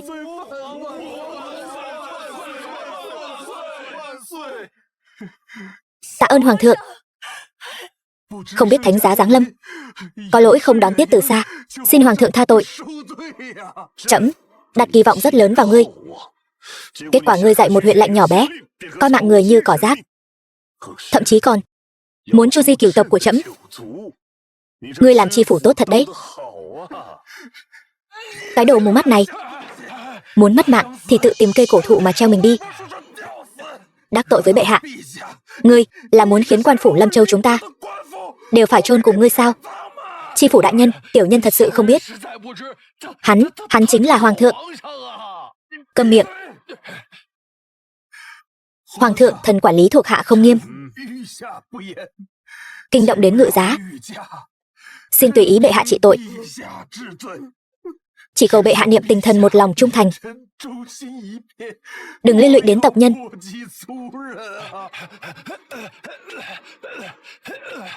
Hoàng thượng, tiểu nhân có mắt không thấy Thái Sơn, xin bệ hạ tha cho tiểu nhân. Được, vậy ngươi nói cho trẫm nghe xem, nơi này vì sao chưa khai khẩn gieo trồng mà lại dựng đàn hại mạng người? Chuyện này ngươi biết sao? Bệ hạ đang hỏi ngươi đấy. Chuyện này bệ hạ xin bớt giận. Đây đều là Duệ thân vương và thừa tướng đương triều chỉ thị cho thần làm. Họ vì muốn thắng cuộc cá cược với bệ hạ nên cố ý sai thần chỉ hoãn gieo trồng, còn dung túng cho dân làng lập đàn, chính là để bôi nhọ bệ hạ đấy. Quả nhiên vì muốn thắng trẫm, chúng thực sự không từ thủ đoạn nào. Bệ hạ, thảo dân cũng không còn cách nào khác mà. Trời không mưa thì làm sao gieo trồng được chứ? Chỉ có thể gửi gắm hy vọng vào thần sông. Một lũ hồ ngôn loạn ngữ, hiến tế vài mạng người mà trời có thể mưa sao? Chuyện này, bệ hạ, quả thực là như vậy. Thần sông đã báo mộng cho lão thân. Thật là hoang đường. Ngươi nói là thần sông báo mộng cho ngươi. Vậy ngươi có thể giao tiếp với thần sông sao? Thần sông đại nhân biết bệ hạ ngăn cản tế lễ nên đã vô cùng tức giận, sẽ khiến 3 năm nay không một giọt mưa rơi xuống đấy. Nói như vậy, trời không mưa còn muốn đổ lỗi lên đầu trẫm sao? Lão thân không dám nói bậy một lời nào. Vì bách tính nơi đây, xin bệ hạ hãy chủ trì tế lễ, đích thân hiến tế sinh linh, để bình ổn cơn giận của thần sông. Đúng vậy bệ hạ. Bệ hạ, hàng ngàn năm nay thôn chúng tôi đều làm như vậy mà. Trẫm là thiên tử, là chủ nhân của thiên hạ, bắt trẫm phải tế bái một vị tiểu thần nhỏ bé, e là nó không gánh nổi đâu. Bệ hạ, người đã có thể giao tiếp với thần sông, vậy thì bảo nó đến đây bái kiến trẫm đi. Cái gì? Ném bà ta xuống sông cho trẫm bắt lấy chúng? Không được, đây là đại bất kính với thần linh đó.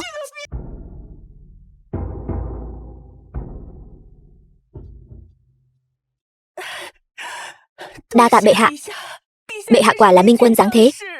Ngươi sớm đưa con về nghỉ ngơi đi. Nào, The film was translated and dẫn con về narrated nhà by đi. M Media.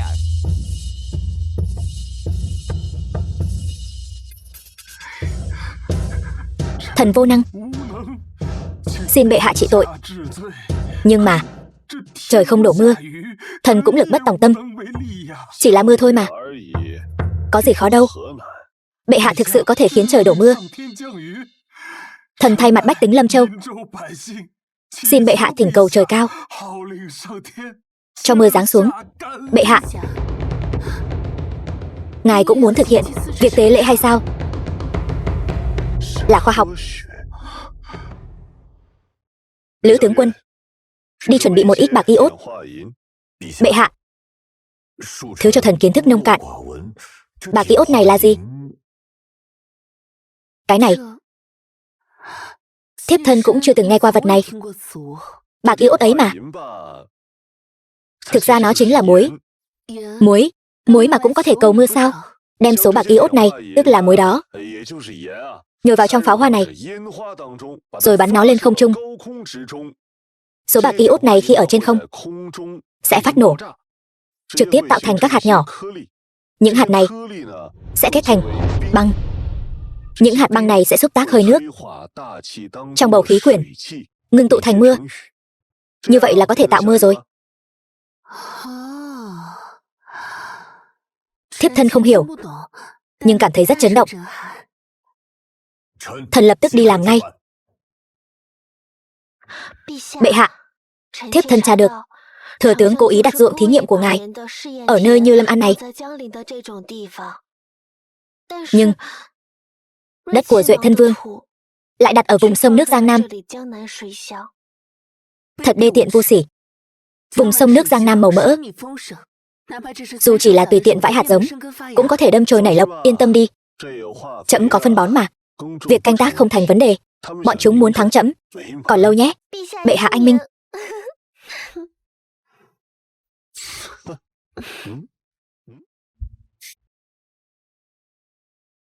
Thái hậu không ở yên trong cung, chạy tới trốn khỉ ho có gáy này. Có chuyện gì vậy? Nghe nói bệ hạ muốn cầu mưa.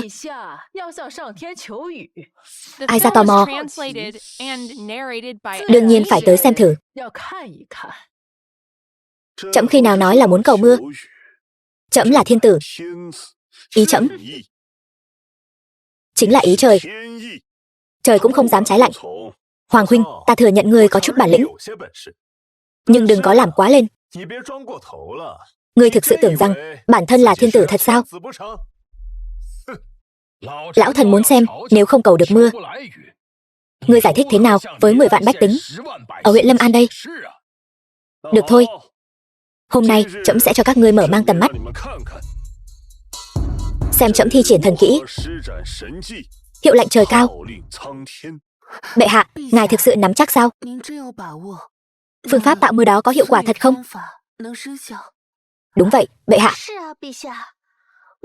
Lỡ như không cầu được mưa, bách tính đồn thổi khắp nơi, uy tín mà ngài đã vất vả gây dựng trong suốt thời gian qua sẽ tiêu tan hết. Phải tin vào khoa học.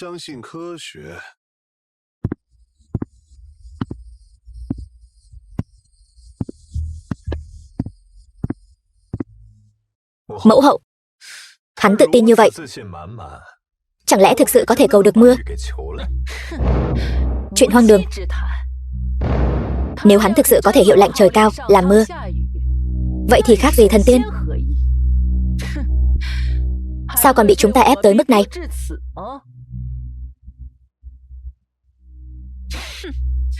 Hơn nữa, hắn thể thốt mạnh miệng như vậy, đến lúc không cầu được mưa, bách tính huyện Lâm An sẽ đoạn nhỏ hắn ra.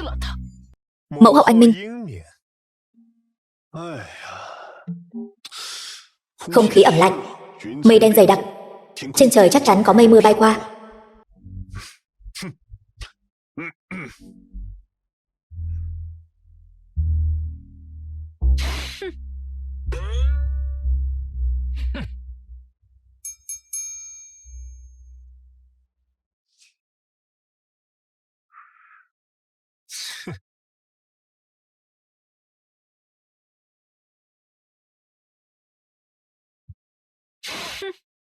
Đánh trống làm hiệu.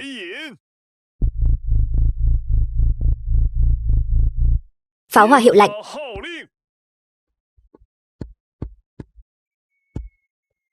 Ba tuần nhang cháy hết. Ý chỉ của trẫm sẽ thấu tận trời xanh.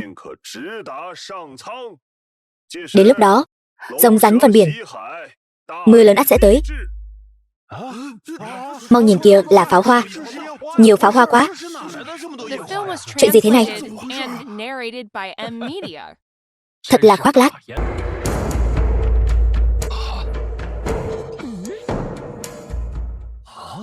Chẳng lẽ tên hôn quân này lại thực sự có khả năng ra lệnh cho trời xanh?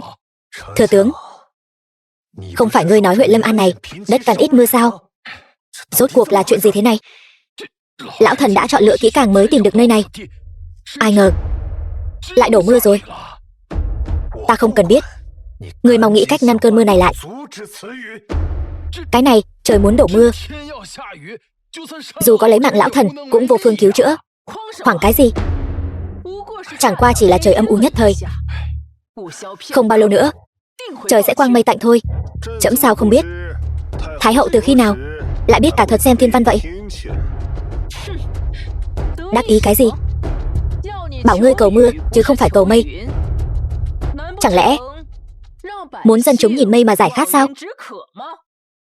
Ba tuần nhang còn chưa cháy hết, các ngươi vội cái gì? Ai ra thấy ngươi chỉ là đang giở trò bịp bợm. Đợi mây đen tan đi, ánh mặt trời chiếu rọi, lời nói dối của ngươi ắt sẽ tan thành mây khói. Thái hậu, ta thấy sao ngươi cứ một lòng mong trời quang mây tạnh thế? Chẳng lẽ ngươi chỉ quan tâm đến việc bệ hạ mất mặt? Hay là nói ngươi ngay cả sinh tử của bách tính thiên hạ cũng không màng tới? Ngươi thật là vô lý. Ai ra cũng là không đành lòng để bách tính Đại Chu bị tên hôn quân này lừa gạt. Trẫm đã bao giờ lừa gạt bách tính thiên hạ này chưa? Ngươi còn già mồm.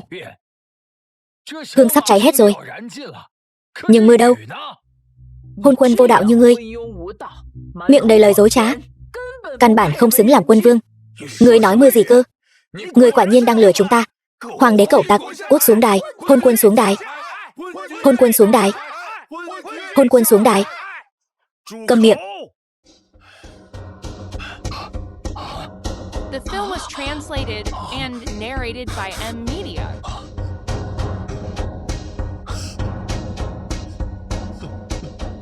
Mưa tới rồi. Mưa. Đại hạn 3 năm, cuối cùng cũng đổ mưa rồi. Điều này sao có thể? Điều này không thể nào. Tên hôn quân này chẳng lẽ thực sự có thể ra lệnh cho trời xanh? Duệ thân vương, ngươi mở miệng ra là mắng trẫm là hôn quân, hoàn toàn không coi trẫm ra gì. Thực sự tưởng rằng trẫm không dám lấy mạng ngươi sao? Thần đệ không dám. Thần đệ chỉ là nhất thời kinh ngạc nên mới lỡ lời. Cầu hoàng huynh tha tội. Lỡ lời là vô tội sao? Lữ tướng quân, bắt hắn lại cho trẫm. Rõ. Bệ hạ. Ngươi dám? Duệ thân vương, đó là đệ đệ của ngươi. Bệ hạ, chẳng lẽ ngươi một chút cũng không màng đến tình huynh đệ sao? Hắn coi trẫm là kẻ thù không đội trời chung, vậy mà còn muốn trẫm phải mang đến tình cốt nhục. Trên đời này làm gì có đạo lý đó. Hoàng huynh, sao lại nói thế? Thần đệ vẫn luôn coi hoàng huynh như huynh trưởng. Bệ hạ, bọn họ dù sao cũng nắm giữ binh quyền, không nên ép quá mức. Đã vậy thì trẫm nể mặt Thái hậu, tha cho ngươi một lần, tử tội có thể miễn, hình phạt khó tha. Lữ tướng quân, lôi hắn xuống, đánh 30 roi. Lôi đi. Ngươi dám? Thái hậu, có phải ngươi muốn chịu phạt thay con trai?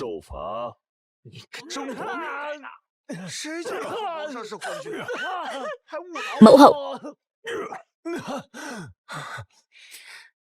bệ hạ cử chỉ hành động đều xoay chuyển càn khôn, thiên uy lẫm liệt, thật là phúc của Đại Chu. Bệ hạ thiên uy lẫm liệt, Thần thiếp xin chúc mừng hoàng thượng. Bệ hạ anh minh thần võ. Hoàng thượng vạn tuế, vạn tuế, vạn vạn tuế. Bình thân. Tạ ơn bệ hạ. Trời mưa thật rồi, tốt quá.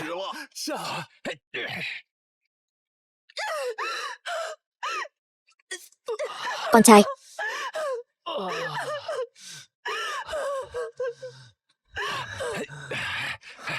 Mẫu hậu, phải làm sao đây?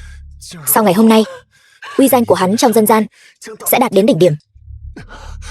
Cứ để hắn đắc ý thêm vài ngày. Đừng quên, mục đích thực sự chúng ta đến đây chính là giữ chân hắn ở lại. Cậu thành công rồi sao? Không sai. Kinh thành đã nằm trong túi chúng ta rồi. Đã giăng sẵn thiên la địa võng, chỉ chờ hắn về kinh.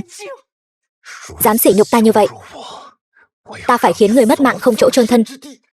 Hoàng thượng vạn tuế, vạn tuế, vạn vạn tuế. Bình thân. Tạ ơn bệ hạ. Các khanh có việc gì tấu trình không? Không có.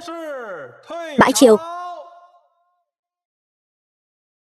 Nếu không ai có ý kiến, vậy để trẫm nói. Thời hạn 1 tháng đã đến, đánh cược của chúng ta cũng nên có kết quả rồi. Mang nông sản lên triều.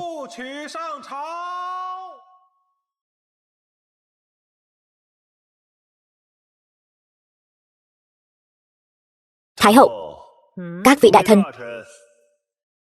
thắng bại đã rõ. Các ngươi còn gì để nói không?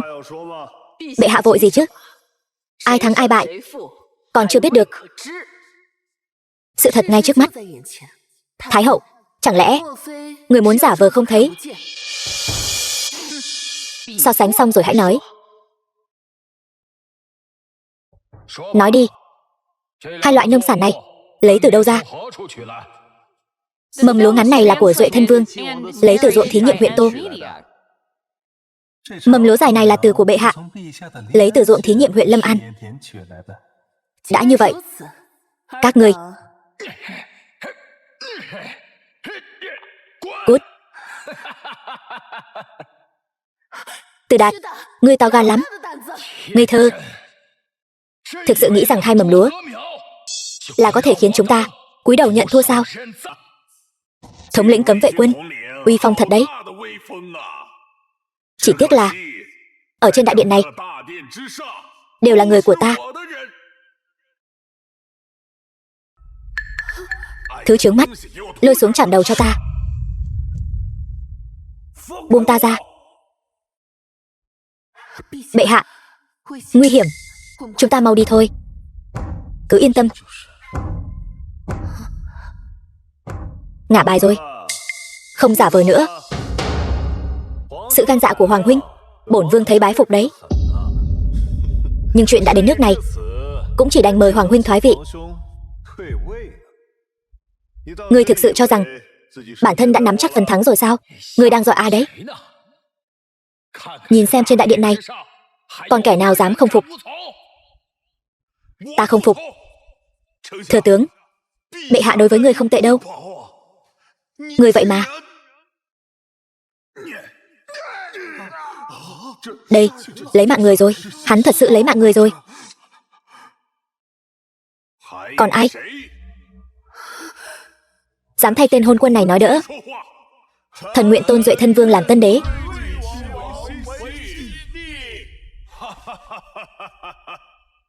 Hôn quân, thấy chưa? Còn không mau quỳ xuống, ngoan ngoãn giao vương vị cho vương gia. Hoàng huynh, sự đã rồi. Hãy nhìn rõ thực tế đi. Trẫm nếu không chịu thì sao? Dù ngươi có bản lĩnh thông thiên, cũng không thể đảo lộn trời đất được đâu. Chỉ trách ngươi đột nhiên tỉnh ngộ, lại còn liên tục phô diễn thần uy. Cứ kéo dài thêm, Ai Gia và những người khác sớm muộn gì cũng bị ngươi thanh trừng. Nói vậy là do trẫm đột nhiên không còn hôn quân nữa, nên mới ép các ngươi phải tạo phản sao? Ngươi nghĩ sao? Bớt nói nhảm, mau giao ngọc tỷ ra, chuyển nhượng vương vị cho Duệ Thân Vương. Ta còn để lại cho ngươi một cái xác toàn vẹn. Hỗn xược, Các ngươi còn dám lấy mạng vua sao? Đúng vậy. Các ngươi hôm nay dám lấy mạng vua, ngày mai quân Cần Vương tất sẽ nổi dậy. 15 lộ chư hầu đều đã bị Tần Chính tự tay giải quyết rồi. Lấy đâu ra quân Cần Vương nữa? Một đám ô hợp. Không bao lâu nữa, trẫm sẽ khiến các ngươi phải quỳ xuống cầu xin tha mạng. Sắp mất mạng đến nơi rồi mà còn dám mạnh miệng.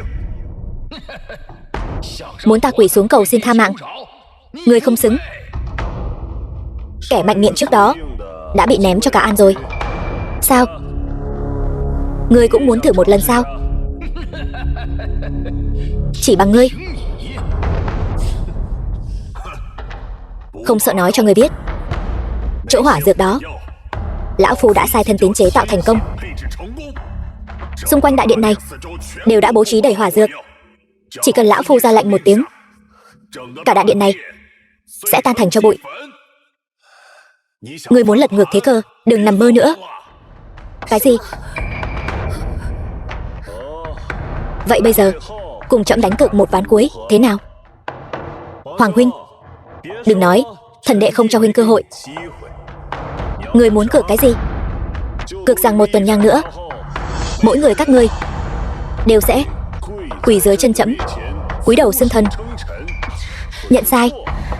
Nếu còn một kẻ đứng được, trẫm không chỉ thoái vị nhường hiền, mà ngay cả cái đầu trên cổ trẫm đây cũng cho lấy đi mà đá như đá cầu. Cược thì cược. Tưởng ta sợ ngươi chắc. Không tin ngươi còn có thể lật ngược thế cơ. Thật khiến người ta cười rụng răng. Tiêu thắng ta, xương cốt cứng cỏi. Nếu ta không muốn, dù có đánh phế xương đầu gối, ta vẫn là nam tử Hán đầu đội trời chân đạp đất. Còn sợ thua ngươi sao? Đây là ngươi tự nói đấy nhé. Ngươi cứ việc ghi nhớ lấy. Lão phu thêm chút tiền cược thì sao? Nếu sau một tuần nhang ta quỳ xuống cầu xin tha mạng, thì để lão phu thay đoạn ngàn mảnh. Tần Chính, ngươi tự tin như vậy, chắc hẳn là nghĩ rằng thủ hạ Ngụy Tài của ngươi một khắc nữa sẽ dẫn cấm quân đến cứu giá chứ gì. Bệ hạ, chẳng lẽ người đã sớm chuẩn bị? Tốt quá rồi. Bệ hạ, Ngụy Tài chắc chắn là đã đi tập hợp những bề tôi trung quân rồi. Khi nào họ mới đến? Các ngươi không cần đợi nữa. Hắn sẽ không đến đâu. Ngươi nói không đến là không đến sao? Ngụy Tài trung thành với bệ hạ, sao có thể như lời ngươi nói? Nói cho chúng biết, để chúng hoàn toàn tuyệt vọng đi. Tử sĩ Tiêu gia dốc toàn lực xuất quân, tất cả bề tôi ngu chung, lấy mạng sạch không chừa một ai, một kẻ cũng không để lại. Hoàng huynh, Trấn Bắc Vương và các phiên vương khác đã dẫn binh ngoài thành. Chỉ cần bản vương ra lệnh một tiếng, chỗ dựa của ngươi dưới mưu kế của bản vương chỉ trong chớp mắt là tan nát. Còn không mau đem hoàng vị của ngươi nhường lại cho bản vương? Trẫm khi nào nói phải dựa dẫm vào người khác?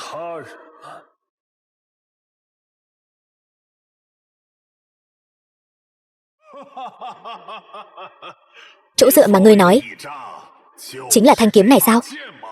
Đại Chu, ai mà không biết, ngươi không chỉ học thuật kém cỏi, mà còn là kẻ trói gà không chặt, không có hỏa dược trợ giúp. Ngươi chỉ là một phế vật.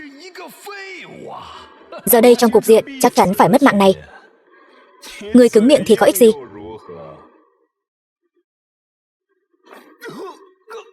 Ai nói trẫm trói gà không chặt? Ngươi mau buông ta ra. Ngươi muốn mất mạng sao? Buông hắn ra.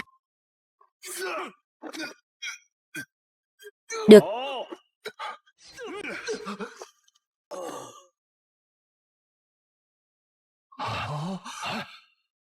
Các ngươi dám coi thường trẫm sao? Hộ giá, hộ giá.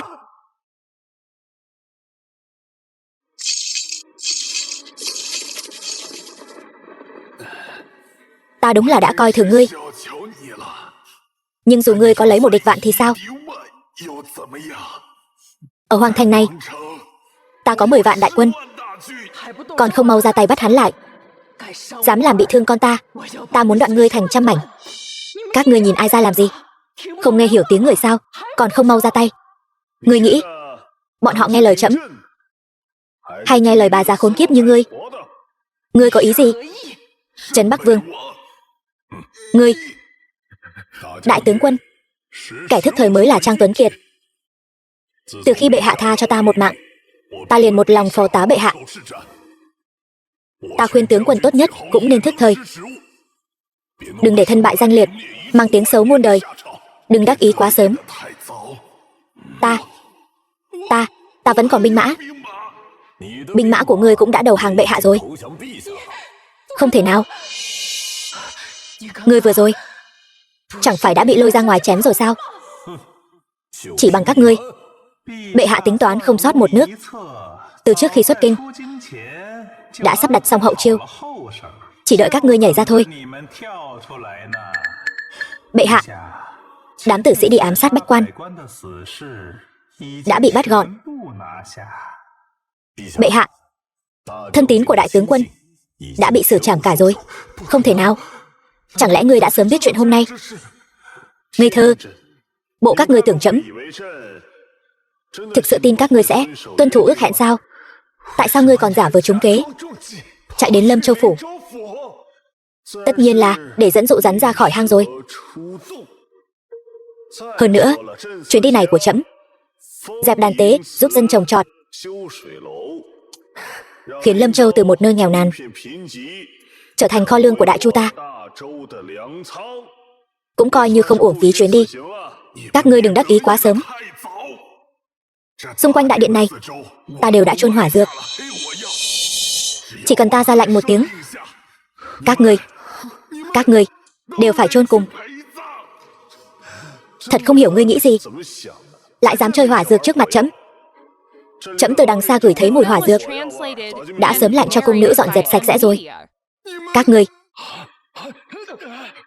bệ hạ, lão thần hồ đồ rồi. Lão thần đều là bị bọn chúng che mắt. Lão thần là người trung thành, người thân là thừa tướng Đại Chu, không nghĩ đến việc báo đáp triều đình, tạo phúc cho dân, lại tham ô thành tính, còn vì tư lợi cá nhân dẫn dắt quần thần tạo phản. Một con cẩu già bất trung, lôi ra ngoài, chảm đầu thị chúng. Bệ hạ tha mạng. Bệ hạ tha mạng. Bệ hạ ơi, bệ hạ. Ai ra là thái hậu đấy? Ngươi không thể. Ngươi thân là thái hậu, vốn nên làm mẫu nghi thiên hạ, làm tấm gương cho phụ nữ trong thiên hạ. Kết quả ngươi lại làm như vậy sao? Cố tình can thiệp triều chính vẫn chưa thỏa mãn, còn muốn để con ruột của mình soán ngôi trẫm. Đúng là lòng người không đáy, rắn nuốt voi. Ai ra biết sai rồi, ai ra không dám nữa. Người đâu, nhốt bà ta vào lãnh cung Phật đường. Nửa đời còn lại của ngươi hãy bầu bạn với đèn xanh Phật cổ đi. Đưa đi. Mẫu hậu, mẫu hậu, nhi thần phải làm sao đây? Cứu nhi thần với. Mẫu hậu, Hoàng huynh, xin Hoàng huynh tha mạng. Hoàng huynh tha mạng. Hoàng huynh tha mạng. Hoàng huynh tha mạng. Ngươi đã gọi trẫm một tiếng Hoàng huynh, trẫm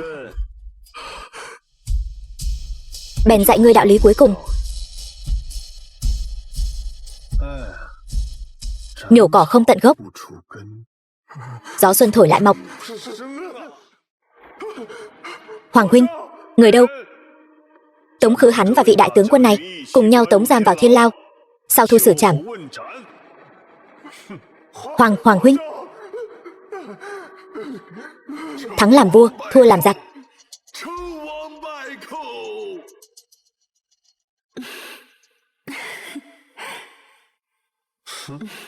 Bệ hạ quả là tính toán không sót một nước, thiếp thân thật sự vô cùng khâm phục. Nay gian thần loạn đảng trong nước đã bị quét sạch không còn một mống, không còn ai quấy nhiễu bệ hạ nữa rồi. Bệ hạ, người có dự tính gì tiếp theo không? Việc quan trọng nhất lúc này Tất nhiên là phải sinh cho trẫm 8 hoặc 10 vị hoàng tử rồi. Bệ hạ, người thật là... Bệ hạ, tỷ ấy không muốn thì thiếp có thể mà. Được rồi, không đùa nữa.